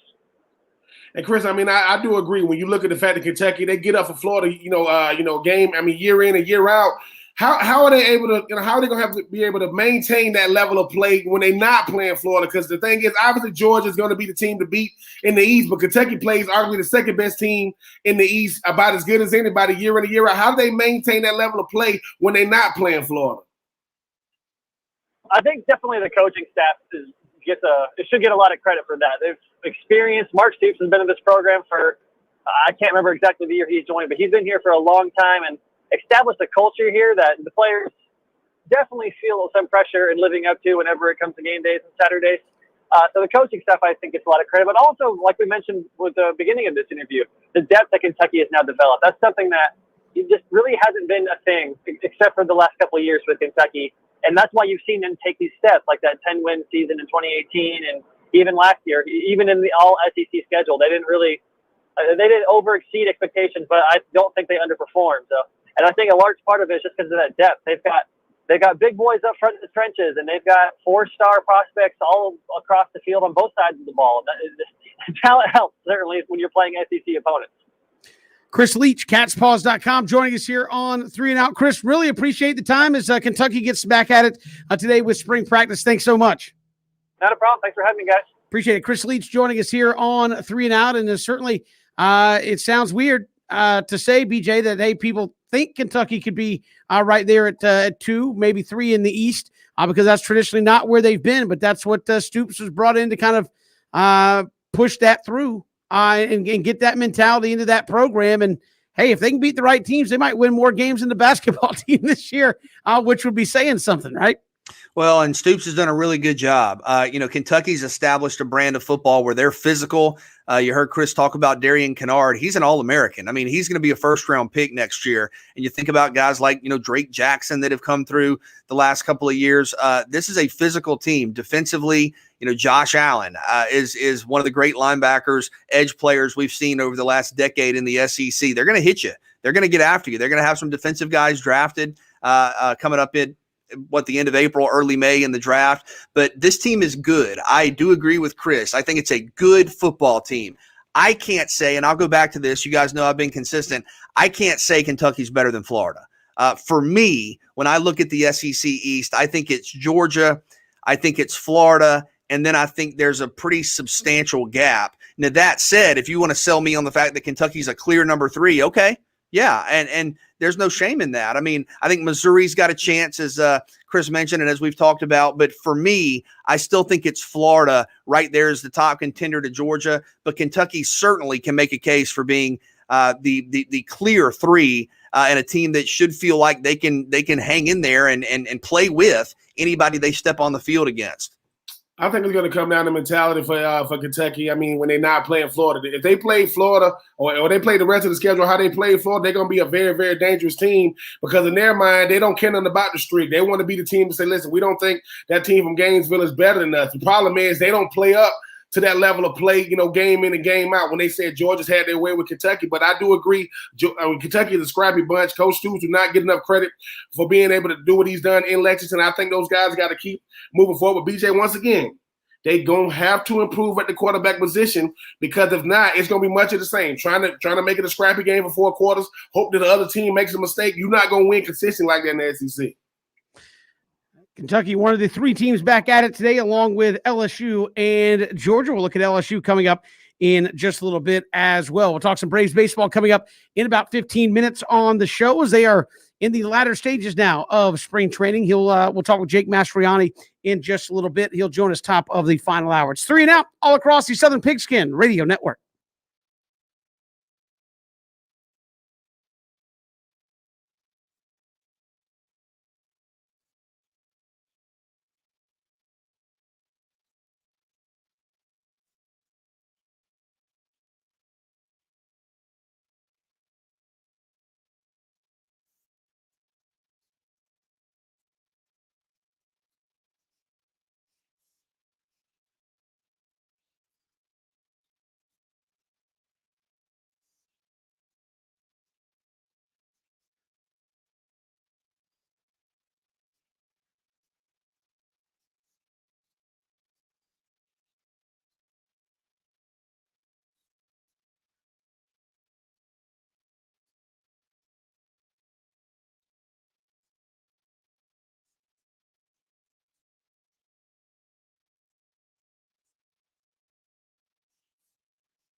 Good news here on a Tuesday, fellas. As if you're an Atlanta Falcons fan, Matt Ryan's deal is restructured. Right, I know the Falcons trying to create cap room. Well, they have the space. They have cap space now. They are under how much space? They got $177,204. They made it. They are rolling into cash and are ready to go out and pick up free agents now with that extra $177,000. I mean, Ben, look, you're still a tight end with a lot of options. Would you come back to the A or go to Atlanta for $177,000? I mean, as long as it's all signing bonus. I mean, just give it all to me and sign. I'm not trusting the games. Give it to me and sign a bonus. And me and Arthur Blank can talk about giving me, about 1% stock of the Falcons. I can come back. I can do it. I mean, what? I'm giving you more than a bargain. They wouldn't even announce that on the ESPN bottom line. Adam Schefter would be like, "What, man? That's it's on my integrity. I'm not putting that, man. Congratulations, Ben. I'm not doing that. No, I'm not putting it on. 1%. 1% of the Falcons would be quite a take if you were able to maneuver that. I mean, the whole thing about it is, I still want to do a press conference, though. I think they should give me that. Like, Ben, how you feel? When we going to the Super Bowl, if you look at what I bring to the table, what do you bring to the table? Nothing. I just sit down at it. I don't bring nothing to the table. But I need my money, though. You'll watch practice and you'll dress out on Sunday, right? And talk trash when we lose. Like, hey, look at them. Look at them. It's an embarrassment. No, I would not. I would not do that. No. They brought me back for $177,000. Every football player would be like, "Why did you do that, Ben?" Because now they're gonna think that's what we gonna take. Hey, man, it's a friendly deal. Hey, but all jokes about the 177 aside, I mean, Kevin, do you read this as the Falcons are wanting Matt Ryan for beyond just this season? I mean, is that one element of this? I don't know. I mean, they had to get under the cap first and foremost, and they got under the cap by restructuring the biggest deal they had on the books, which, I mean, that makes sense. So I don't know. To me, if you think this has always come down to when the Justin Fields or any of the stuff has come out about the Falcons taking a quarterback, it's all come down to how long do you think Matt Ryan can still play? I mean, Tom Brady's going to be playing until he's 50, I guess. But, I mean, do you think Matt Ryan in his early 30s has 2, 3, 4 more years of good football? Because I think what you don't want to have happen is, hey, we're just trying to get you through until we get Justin Fields, and then Matt Ryan goes and signs a free agent deal with the Saints and comes back and sticks it in your face. I mean, that would be a disaster in my opinion as well. But I think the draft will tell us a lot of what they think about Matt Ryan, the player, and how long he can continue playing with the Falcons, because restructuring the deal, Ben knows that was going to happen. There's no way you can walk around with that kind of a contract hanging over your franchise and not restructure, because it just prohibits you from doing anything. Yeah, but the fact of the matter is, I wish they didn't wait this long to restructure it.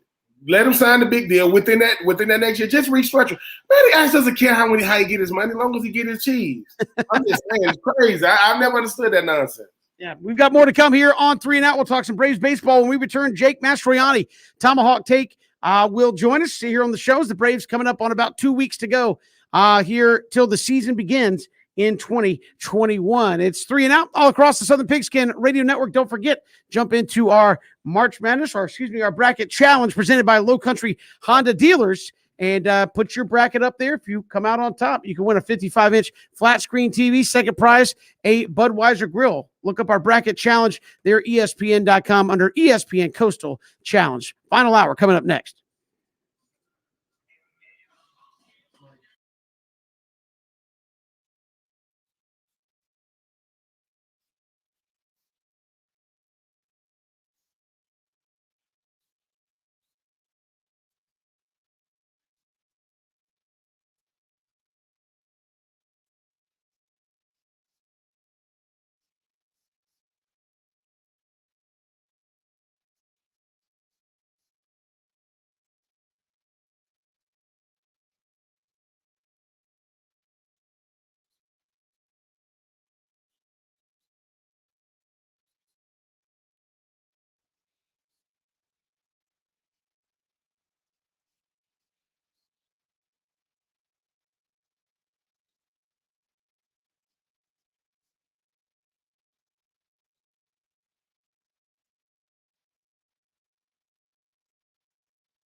It's 3 and Out all across the Southern Pigskin Radio Network. Kevin, BJ, and Ben, glad you are with us here on this Tuesday. A lot to get to here in the final hour of the program. A lot of football talk on the way. LSU, along with Georgia, along with Kentucky, starting spring practice today in the SEC. We'll look at the SEC East coming up as well. As a lot of teams getting started there doing spring ball. Who's there to chase down Georgia, Florida? Where's kind of that hierarchy sit as we start working through a spring ball here in 2021? Also looking to chat with Jake Mastroianni of Tomahawk Take. He should join us here momentarily as the Braves now with about 2 weeks left of Grapefruit League games. Season set to start in a little more than 2 weeks, BJ and Ben. So a lot of questions as to how this thing's all going to shape up here for the Braves with just a couple of weeks to go. But one thing for sure, they are starting to mash the baseball. Ronald Acuna been on a tear. Marcell Ozuna hit one today. So this team looks to be heading in a similar direction offensively in 2021 as what we saw in 2020. And look, man, it's okay to be excited. A couple of times around the office today, Kevin, you've said, "Yep, they're starting to, really get after it." And a couple of times you were talking to me, but I think once you were even talking to yourself. You were like, "Oh, they're starting to mash." So look, we should be optimistic. I love this lineup.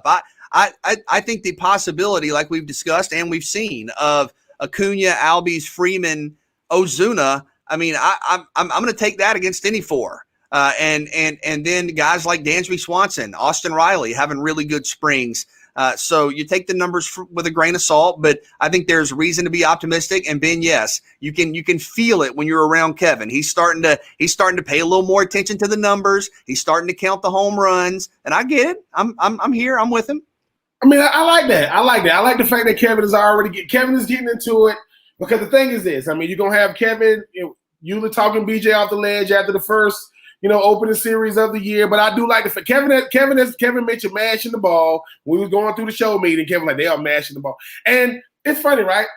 We'll say that the spring doesn't matter, or Grapefruit League baseball doesn't matter when the Stars are stinking it up. But when they balling, they looking good, man. I'm telling you, from what I've seen, they looking good. So for the Braves to go where they're trying to go, Kevin, your Joey Bats jersey never came through the mail. I sent it to you, never came. I'm gonna get you one soon. I'm gonna get you one, Kevin, because Kevin wants to have every great Brave jersey, to ever come through. So I'm gonna get you an Ozuna jersey. I just got to wait on that check to clear.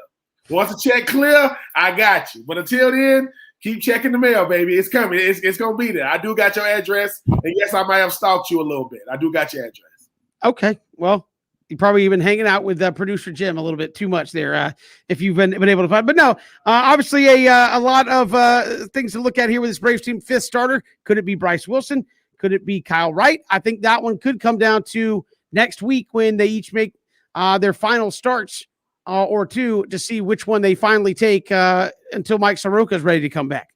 Well, that's what I was going to ask you. When we talk about this battle for the fifth starter spot, is that essentially temporary? Because all things being as they are with health, I think there are some potential questions. But once Soroka's back, and assuming everybody else is healthy, Kevin, are you not looking at a Soroka, Fried, Morton, Anderson, Smiley? I mean, is that not the 5-man rotation? Pretty clear cut, right? I mean, if everybody's healthy. Yeah, I don't think that's in any kind of question at all as far as the rotation is concerned. I think pretty much the bullpen looks pretty good too. Will Smith, AJ Minter. I think those guys are solid on the back end. I think maybe you're hunting around for a couple of dudes to come in the 6th, 7th inning roles. But outside of that, I think you feel really good about where they're at as a pitching staff. And offensively, maybe you worry about the bench, but I think with the guys that are going to actually play every day, you look really, really good. And I think Austin Riley having a good spring. I hope he's able to hit another gear. Christian Pache, the whole question about him is whether or not he can hit. Defense is no question, but I think much like we saw early with Dansby Swanson, they're not going to put him in a position in the lineup where Christian Pache needs to hit 300 or you're going to lose, right? I mean, he's going to be a guy that, hey, you go out there, hit 8th. Maybe we hit you 9th. I've heard some discussions about that maybe he hits 9th to get the pitcher spot. Okay, well, hold on. Let me ask you about that because I've seen a couple folks mention that. I mean, is that statistically justified? I mean, what's the argument to batting the pitcher eighth? You start your lineup over sooner in some respects. So you basically have a second leadoff guy. It would be so Christian Pache would essentially bat leadoff and set the table for Acuna, Albies, Freeman again, and not have the pitcher spot ahead of Acuna, Albies, Freeman. So basically clear the pitcher. And I think statistically as well, the 8-hole hitter is not likely to be the third out as much. If things go chalk the first time through the order, the pitcher would be a third out situation, obviously there in the third inning, or could potentially, stop a rally there. Whereas it's not in common usage, but I've heard those as kind of reasons why you would bump the pitcher up into the 8-hole and let a better hitter hit ninth. It kind of restarts your order there at the bottom. A guy like Christian Pache, obviously, Kevin, he's ready for the big times. When you look at the fact that, I know the ender is back in the, I think he's back off of Andrew back in the lineup. But when you look at a guy like Christian Pache, because he's there for what he does defensively, does that give him time to get it right at the plate? I understand that to be an everyday starter, you want to be able to have a nice, plate appearance, some nice plate appearances. But a guy like Christian, is it going to be less stress on him to go out there and put up even decent numbers when that's really not what he got called up for? Yeah, there should be. Again, I think that's kind of the beauty of baseball is like, look, we need you more in the field than we do at the plate because we've built a lineup that can really hit the baseball. Don't worry about it. To me, that would be freeing as a player to say, look, you just go up there and have good at bats, work on getting better and have good at bats, and that will come. We don't need you to hit 30 homers, hit 300, and drive in 90 runs. We got other guys that are getting a lot of money to do that. You just go out there, catch the ball when it's hitting center field. And if you can hit 270, great. If you can show some power, great. But to me, I don't think you're telling him we need you to be a focal point. Now, Ronald Acuna, yep. Hey, if you struggle at the plate, we're going to struggle. We need you to be a focal point. Freddie Freeman, yep. Marcell Ozuna, yep. Can't have you hitting 220 and not driving the baseball.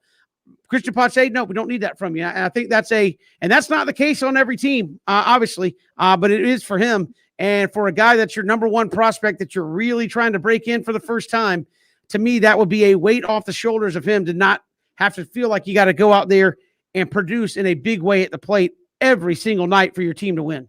But Kevin, and hearing you even say that, when you talk about, growing up as a pro, everybody has to do it. If in the pro ranks, we got a guy like Christian Pache to where you say, listen, we're going to let you do what you do defensively. We're not even stressing you at the plate. You said most teams aren't like that. What does that say about this Braves team who still the bulk of their team, 22, 23, 24 years old, and you got a guy that just got called up who's saying, look, man, don't be hacking at the ball out there. But at the same time, you can go out there and be who you are while your offensive game comes along. Well, I think when you say that, people think like, oh, he's not trying and they don't care. No, they're working on him trying to become a big hitter. But as a rookie, stuff's going to happen. You're going to have slumps where you just can't hit the ball at that level. So to me, I just look at it and say, look, if you're on the Pirates, that's a different story. If they're going to win, they need a lot of things going right. The Braves can win whether he's playing whether he's hitting or not. That's just the bottom line. And to me, I think it allows you time to develop and grow. I guess football's not really a good correlation, but it'd be like basketball. You have a young rookie. It's like, hey, we need you to come in and play defense. If you give us 6 points, great. If you give us 2 points, that's great. If you give us 10, awesome.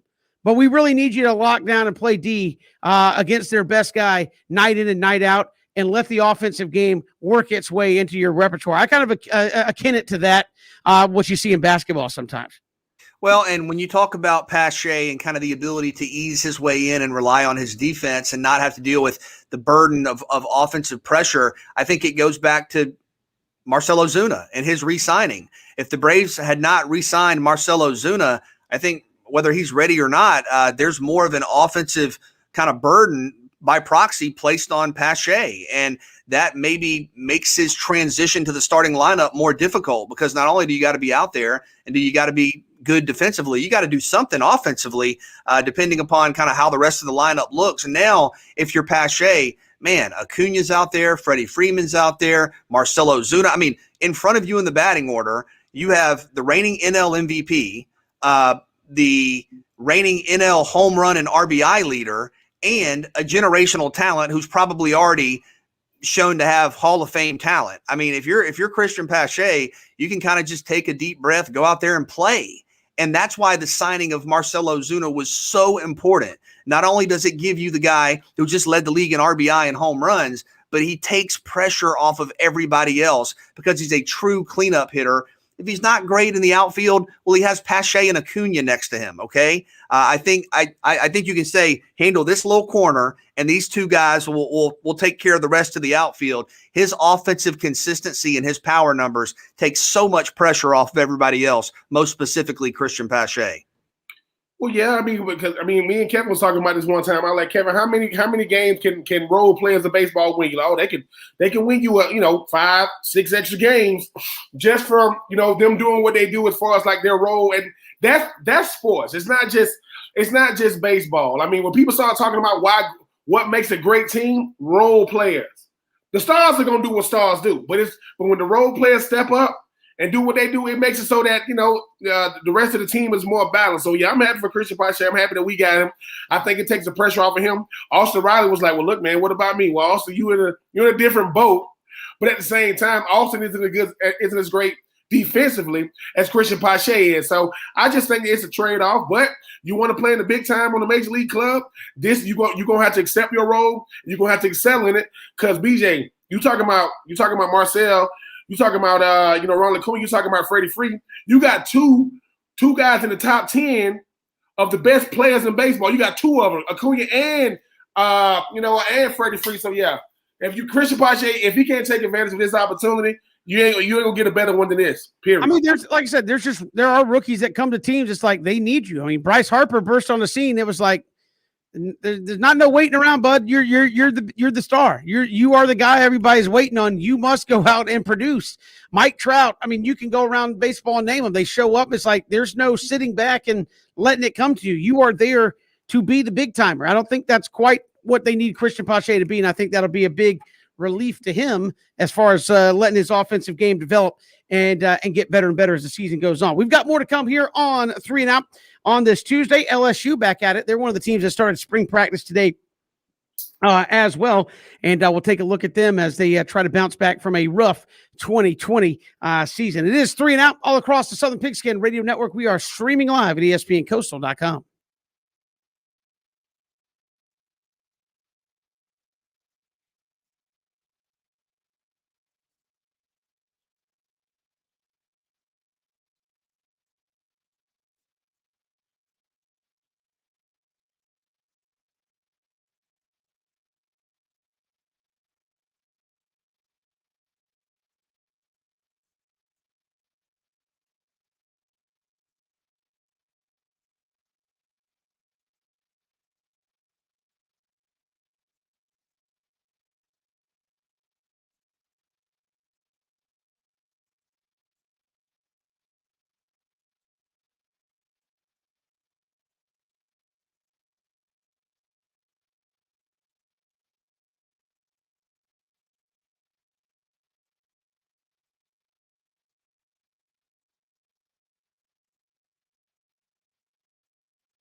It's 3 and Out, Southern Pigskin Radio Network. Kevin, BJ, and Ben, glad you are with us. Don't forget to hop in to our bracket challenge presented by Low Country Honda Dealers. We've got some links up there on our social media. Also, go to ESPN.com. Hop in the challenge. You can search for us, ESPN Coastal Challenge there as well. Play along with us here on the show. Get your bracket submitted before the games get rolling on Friday. First place, going to win a 55-inch television. Second place, a Budweiser grill as well. So a couple of great prizes there. If you can win or finish second in our bracket challenge presented by Low Country Honda Dealers, still got a couple of days to get out there, get your bracket filled out, but we'd love to play along with you and see whose bracket is left standing at the end. Spring practices opening up all across the SEC, Georgia, Kentucky, and LSU back at it today, BJ and Ben, and of course LSU coming off 2 years ago, one of the greatest seasons you've ever seen compiled in college football. This past year started off with Mike Leach and Mississippi State running all over them, and it was kind of a roller coaster trek all of 2020. Finished strong, but what the heck does that even tell you about what is lying ahead here in 2021?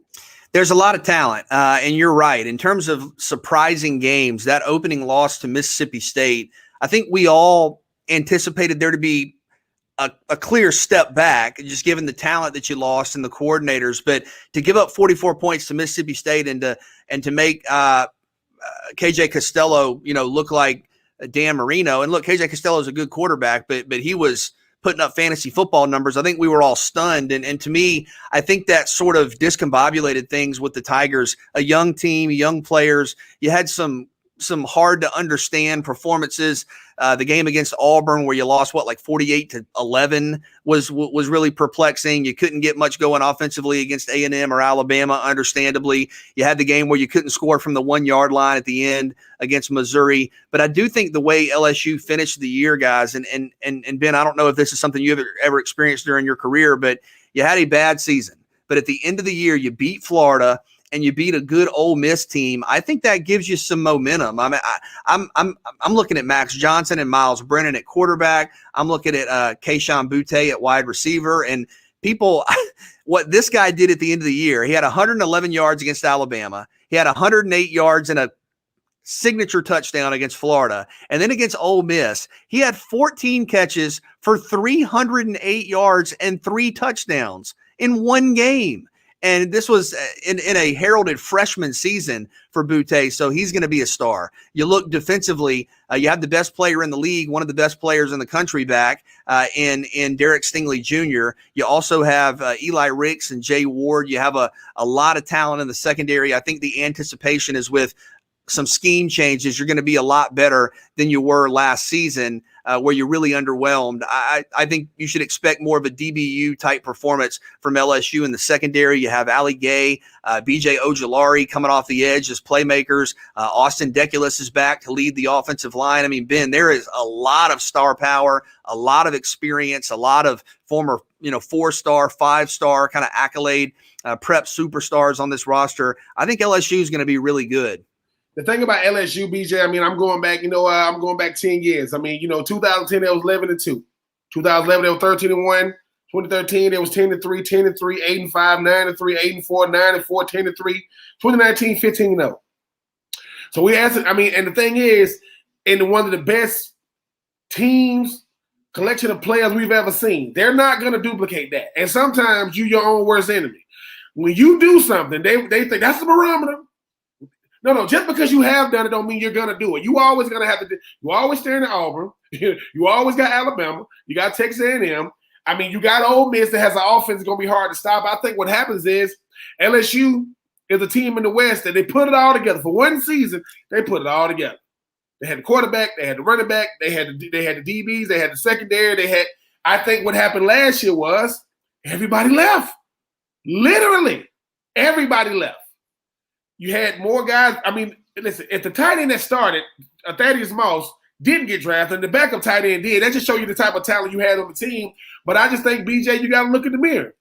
This LSU team, historically, they're gonna win, 10, maybe 11 games, lose 2 or 3 of them. But we saw something last year to where everybody had to deal with the fact that LSU, okay, Miles Brennan gets hurt, you bring in Max Johnson, you're dealing with the fact that you replacing a lot of players.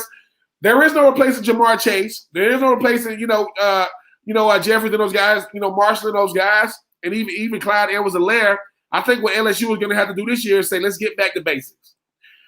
As far as I've known LSU as a team, they've always been a running football team that plays stifling defense with good guys on the perimeter. That is LSU. From the time that I was there, with Josh Reeves of the world, they've been doing it a long time. So I think this year, new OC, new DC, same Coach Orgeron. Coach Orgeron said, whenever I wake up in the morning and I can't beat nobody ASS, I'm doing the wrong thing. That's Coach O. I love it. So for me, BJ, just getting back to basics. It's hard to let go because Derek Stingley Jr., he was the best DB in the country when he was a true freshman. Look at the sophomore season. I want to throw that away. He got to come back because of stipulations in college football. I mean, you got to be 3 years removed to go pro. But I think they're going to have a bounce back year. I don't think it has to be, national championship or bust. But you ain't got nowhere to go but up from last season, as you mentioned. I mean, I think that that's probably going to have the biggest quarterback, competition in college football next year with Brennan and Johnson. But I think LSU, they always going to have a star. Because we get used to recruiting in, Georgia, Florida, Carolina, Tennessee. Well, they got some players from the boot too, the boot being Louisiana. I think they'll be fine. They just got to understand that 2019, that's over with. You got to move on and try to get back to your winning ways. When you got two new coordinators coming in, as you look at BJ, Jake Peetz, Durante Jones. I mean, sometimes people say, "Oh, you just put the." I mean, that played a big deal into why they kind of took off into 2019 with Joe Brady coming in. But now you have two new ways of doing it, two new guys coming in at the coordinator spots. I mean, how do you predict? Obviously, you're going to have a lot of talent, but how the team kind of takes to that system, those schemes, and terminology, and what they're actually trying to get done out there. Yeah, and I think for Pete, Ben mentioned it. Question one is who's going to be your quarterback? And you have a couple of very viable options. Miles Brennan started the season on a tear. He had 3 touchdowns, 345 yards in that opening game loss to Mississippi State. It was kind of a shootout against Vanderbilt. He threw for 337 yards and 4 touchdowns. And then against Missouri, he threw for 440 yards and 4 touchdowns. Got hurt, out for the year. He's the veteran. He's been around. I think technically he'll be a junior, but he'll be a fourth-year junior. But I think Max Johnson deserves a very serious look. You got to go with the hot hand sometimes. And what he did against Florida, I know was helped by, some mistakes from the Gators, but you threw for 3 touchdowns at Florida. You maintained your composure. You made some big plays, big throws in the fourth quarter of that game. And a lot of quarterbacks have gone up against good Florida teams in the swamp and have been overwhelmed by the defense, by the atmosphere, by the pressure. Max Johnson made some big throws. And then in the Ole Miss game, he threw for 435 yards and 3 touchdowns. So was putting up Brennan-like production, but LSU found a little something with Johnson late when he took over. Again, a 2-game winning streak to end the season. You scored 37 in the swamp. You scored 53 against Ole Miss. There's not really a script for how to deal with this, Ben. When you talk about 2 quarterbacks that have played well, 2 quarterbacks that have starters' resumes, I don't know how Orgeron's going to handle this. I don't know how Peetz is going to handle this, but LSU has 2 very, very talented options at quarterback in Miles Brennan and Max Johnson. The last time LSU had their best production at quarterback, they had Joe Brady, under center coming from New Orleans Saints. Jake Peetz come over from the Carolina Panthers as a QB coach. So you're going to be getting NFL terminology. And the thing about coaches that come from the NFL back to college, they have to adjust to college. But listen, I'm gonna make them step up to the learning curve. BJ, who's the best player on the LSU Tigers? That would be Derek Stingley Jr. Durante Jones comes over from Minnesota as the DB's coach. You're catering to what you do. Listen, I want to give my DB, that player over there, the best chance to be the best player he can. And the thing about Jake Peetz is coming from the NFL, he has no favorites. Like, look, man, I don't know these dudes. I want to get to know them. I mean, both Brennan and, Johnson going to have a chance. But the thing about Johnson, BJ, is true freshman in the swamp saying, this is what I do. Daddy used to do it. I'm doing it. So I just think that it's gonna be. And I can say this: when you go from NFL to college, it's all about the school you go to. LSU, I mean, they put them out. That's one of the biggest the biggest brands in college football, definitely the SEC West. So whenever you got two coordinators coming from the NFL, they're gonna force those guys to think. They're not gonna give them these easy schemes, and they don't do that sugarcoating type stuff. So I think LSU got a shot. Man, the last time they was really, really good on offense, had a guy in Coach Brady coming over from the NFL. And when you bring in a guy from the Minnesota Vikings who definitely knows football, those DBs, Harrison Smith and those guys like that, if you haven't seen those guys in Minnesota, they play some good ball. So I think they got two good guys. And because Orgeron, he doesn't coach a team, man. He's just an overseer, just like Dabo, Sweeney over there at Clemson. Let your coordinators go out there and get them boys ready. I think LSU going to have a nice bounce back. We've got more to come here on 3 and Out. We'll take a look at the SEC East as they get a couple teams, Georgia, Kentucky, back at it. Where does things sit here as we are getting back at it here in spring? It's 3 and Out all across the Southern Pigskin Radio Network. Hit us up on Twitter at Pigskin Radio.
And Walter Payton in our running back bracket, still in it, is where Jarrett Payton bringing us back there on 3 and Out. But the SEC, obviously, Georgia, Ben and BJ has been the team to beat.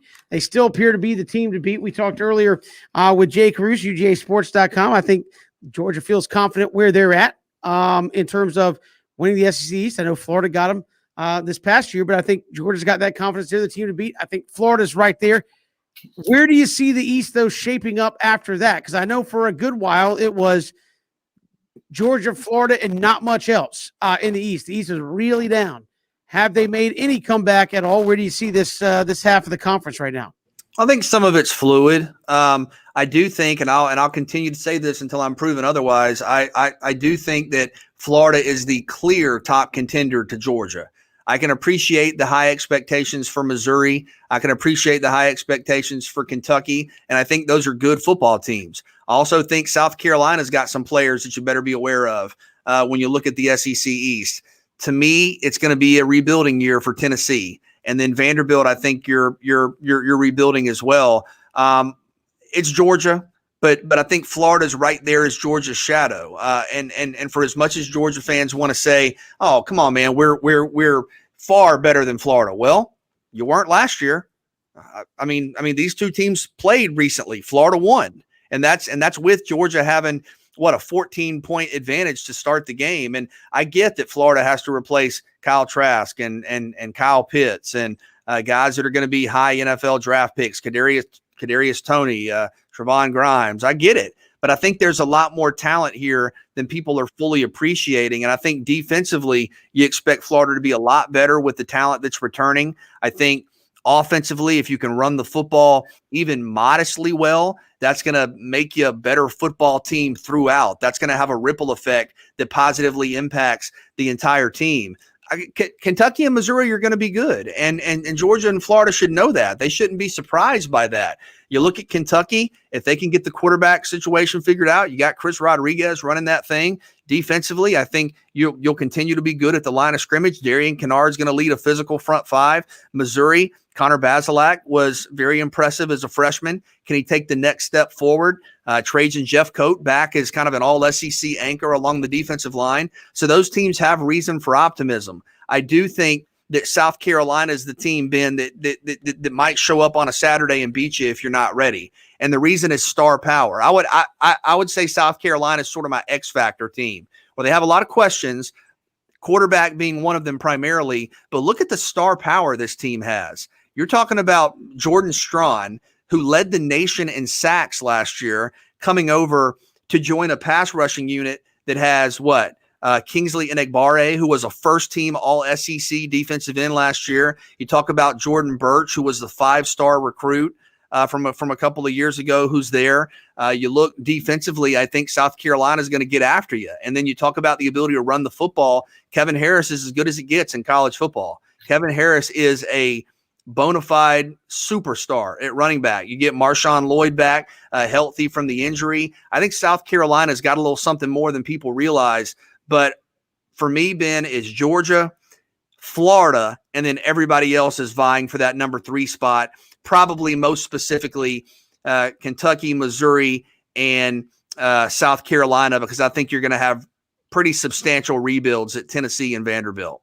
I'm gonna start from the bottom and just work my way. I'm gonna do it the Kevin way. At the bottom is Vandy, and Vandy had kind of got away from what they do like historically, because they got used to winning games, beating Tennessee, and then the pandemic hit. We're going all SEC. No out of conference. Nope. And the truth kind of like showed its ugly face. I mean, when you look at the fact that Vandy is not built to play SEC competition week in and week out, and Kevin even showed us this: haven't had a coach more than 6 years. I don't know. You get a 6-year window with Vandy, you got to move on. Tennessee, I do agree, BJ, it's going to be rough because you're turning over everything. I mean, every single thing. I mean, from the coaching staff, players leaving, you have no foundation. It used to be something you could look forward to. I understand, they're trying to be able to, when they say get back to what Tennessee used to be, there's no way. No way you're going to get back to what it used to come down to Tennessee, Georgia, and Florida. Really, Tennessee and Florida used to play each other. Third game of the season, whoever won that game, was in the driver's seat to win the East. We are far and away from those days. I do agree with South Carolina, BJ. I like Kevin Harris and what he brings to the table. Who's going to be his help? You know what you got in him. How is Beamer Ball, going to show his face, in Columbia. I'm excited to see that. Kentucky and Mizzou are always the two curious cases because both Kentucky and Mizzou both play Florida extremely tough, both of them. Mizzou done beat the brakes off of Florida at home within the last 2 or 3 years. Kentucky always played them tough, but the problem that Kentucky and Mizzou have, they don't play Georgia tough. And that's the thing. It's like you got to be able to play, the team that's chasing Georgia as well as Georgia. And then when you get to Florida and Georgia, what I like to do with Florida and Georgia is this. People start talking. Georgia is 5-star heaven. You're a 5-star. You're going to Georgia. Period.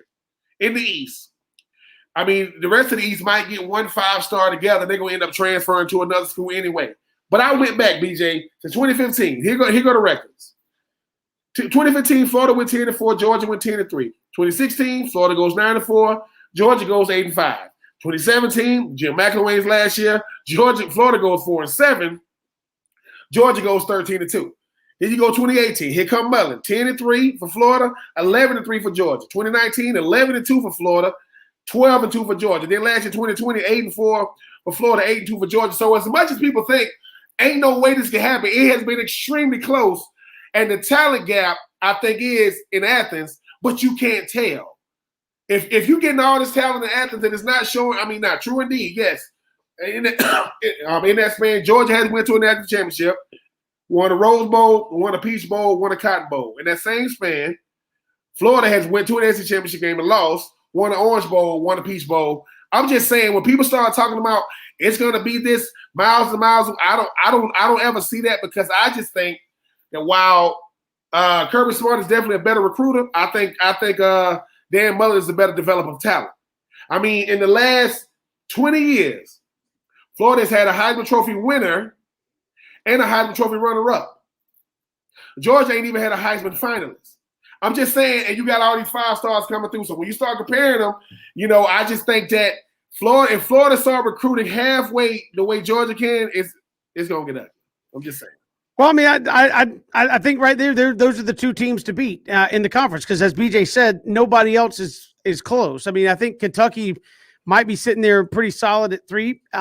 Missouri, we'll see. And again, I think really South Carolina, Tennessee, and Vanderbilt are right there, and you might even put Vanderbilt a rung below that. As BJ said, look, even in 2020, they came off a season where they didn't win a game, all SEC schedule. Some weeks barely had enough to meet the minimum threshold to play. And it went about as well as you thought it would go for them. So they're a long ways away from going out there and getting it done. I look at this as a 2-team race, as long as both teams don't have that game where they just kind of don't show up and try to go through the motions and get a victory. That's happened. Again, we see it every year. A team goes 12-0. They're Clemson, Alabama. They're going to have a game where it just doesn't happen for you. And you got to figure out a way to win when you're not playing, not even close to your best football. But to me, on mere talent alone, it is a clear separation between those two and everybody else. Just on talent. That has nothing to do with coaching, playing, and all that. Just on talent alone, that's how big of a hill I think everybody else has to climb. And again, it'll come down to what happens in Jacksonville, I think, as far as who represents the East in the SEC. But if I'm looking at it here in mid-March as spring practices are starting, it's Georgia and Florida, and I don't know that anybody else can put together a combination that's good enough to knock them off of that perch. I agree. And I think the unit to watch is Florida defensively, because this group was really bad at the end of last year. But given the talent that returns, I think this is a pressure year for Todd Grantham. You expect the unit to be better. You expect it to reach an elite level, because look at the talent. Guys turning down opportunities to play in the NFL. And I know you had a few players leave, but Ventrell Miller back, Mohamed Diabate back, Amari Burney back, Brenton Cox back, Kaiir Elam back, Zachary Carter back, Trey Dean back. You're talking about all SEC type players, Jeremiah Moon, guys that have played a lot of football, guys that have had a lot of success. I think this is a group that should expect to be one of the best in the SEC. And again, obviously, losing Kyle Trask and Kyle Pitts is a major blow. But I think you're talking about kind of a recreation of what Florida does. Last year, it was, we're going to throw it 45 times. We're going to try to just force the issue and we're going to hang on defensively and kind of see what we can do. I think now you're talking about dictating tempo with a versatile quarterback. You're talking about winning games with your offensive line. You're talking about great linebacker front seven play. You're talking about stars like Florida used to have in the secondary. I understand that Florida's replacing a lot, but I think that you can account for some of the production you're losing by playing a more predictable and controllable style of play. And if the Gators can be as good as we think they can on the offensive line, run the football with 2 or 3 backs, have a more veteran defense as opposed to guys figuring it out on the fly last year, Gators are going to be better than people think, man. I'm going to stick to that. And I'm not saying they're going to win the East. I'm not saying you're looking at a 10-win season, but I think people who are saying Florida's going to go 5-7 or 6-6 or, struggle to make a bowl game, I think that's off the mark here. Yeah, and the thing is too, look, I'm not going to try to make it seem as if the barometer isn't in Athens. They've been the barometer since Kirby Smart is becoming the head coach. But when you get a guy like Dan Muller who understands I got to win with what I got to be able to develop these players. And BJ, you mentioned it. I want to be able to outperform not just my position, but my position around the SEC. So if you're Ventura Miller, I want to be able, Nakobe Dean, those guys, I want to go out there and perform better than those guys. I mean, Jordan Davis, he's the guy that, he's the guy being talked about in the SEC on the D-line. That's why Zachary Carter comes back. I mean, Brenton Cox, you came from Georgia. I mean, do you want to be a guy that just came from Georgia and, switch colors and switch teams? So, yeah, I do agree. And the thing is, they don't say it, but every time you step out there, legacy, reputation, tradition, that stuff is on the line. They're going when you tell them when you play, they're gonna say, when did you play?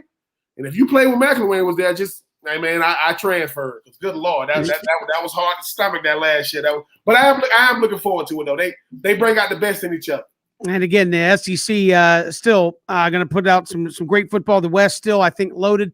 Probably the toughest division in all of college football. The East, with those 2 teams at the top, going to be very, very good. An uphill challenge for everybody else on that side of the conference. We've got more to come here on 3 and Out on this Tuesday all across the Southern Pigskin Radio Network.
It is 3 and Out on this Tuesday. Kevin, BJ, and Ben, glad you are with us. Want to again encourage you to join us in our bracket challenge presented by Low Country Honda Dealers. Go to ESPN.com. Get in the bracket challenge there. Look us up for our bracket, ESPN Coastal Challenge, or go to our social media pages. I know I tweeted one out earlier today. ESPN Coastal on Twitter tweeted one out as well. You can just quick link it over and drop your bracket in there and play along with us. Best bracket will win a 55-inch flat screen TV. Second place going to get a Budweiser grill. So a couple of great chances for you to win something there if you can post a winning bracket. And we'll give that away, obviously, at the end of the tournament. So go play along with us. It'll be a lot of fun. You know, you're literally in these things, BJ. Whoever's playing, their guess is as good as any of ours as to how this thing is going to play out. Oh, no, get signed up, man. It's fun for us to be able to see kind of how we stack up to each other and everybody else. And if you sign up, you can just talk trash to Ben, you know, just relentlessly. I'm just saying, I mean, you can just talk trash to Ben and Kevin because I'm probably going to be up there near the top. I feel pretty good about my approach this year. But how about those prizes? Hold on. First place, 55-inch flat screen TV. That's it. Second place, you're talking about what you mean? That's it? Big baller, shot caller? What you mean? No, I'm saying like that's it. Like, man, that's all you got to do is finish is win the league. If you wanted to grill, because you were talking about grilling earlier in the show, like you gonna grill it? You gonna grill some vegetables? I mean, probably, yeah. You know, put the tinfoil out. You don't waste a grill. Like BJ, I'm telling you right now, if you grill for me and you pull back the aluminum foil and it's a bunch of vegetables, I'm gonna slap you in the face. Okay, but I'm not worried about second place. What I'm saying is, you sign up. All you got to do is sign up, make your picks, and if you win, you get a 55-inch flat screen, 4K flat. I mean, come on, man. All you got to do is sign up and get in the league. So I want to see people talking smack to you in there too. I mean, yeah, people get to talking trash to me, but I mean, how come holler at me in person though? I said that go BJ right there. He the one. BJ, you might have to scrap.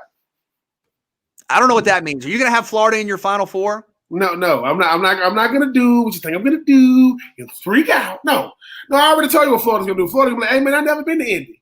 Okay, get off the plane, get beat, get right back on and go home. That's what it's gonna be. Don't get me to talking about Florida because they show, oh man, we about to go bowling. I say, yeah, they should have took y'all to the bowling alley. That's nonsense. We attorney time. I'm like, well, I mean, Dan Mullen said y'all had y'all scout team. Listen. That's true. Do not talk about Kevin's uncle. He's right there. Don't talk about his uncle. So yeah, we say you Dan Mullen's our nephew. Okay. Well, you didn't break me off some allowance money. You laugh at that. When Dan signed his contract, you like, that's cute. I remember when I made my first $6 million. Yeah, I cut it out in nice pieces of green paper. That's what I did. That's how I made $6 million. But go sign up for our bracket challenge presented by Low Country Honda Dealers. Real easy to do. Again, follow the links in, put your bracket in, play along with us. Got a great chance to win some tremendous prizes there as well. Appreciate Jake Cruz, UGAsports.com, Chris Leach, catspaws.com, and Rich Stiles for joining us here on this Tuesday. We'll see you tomorrow.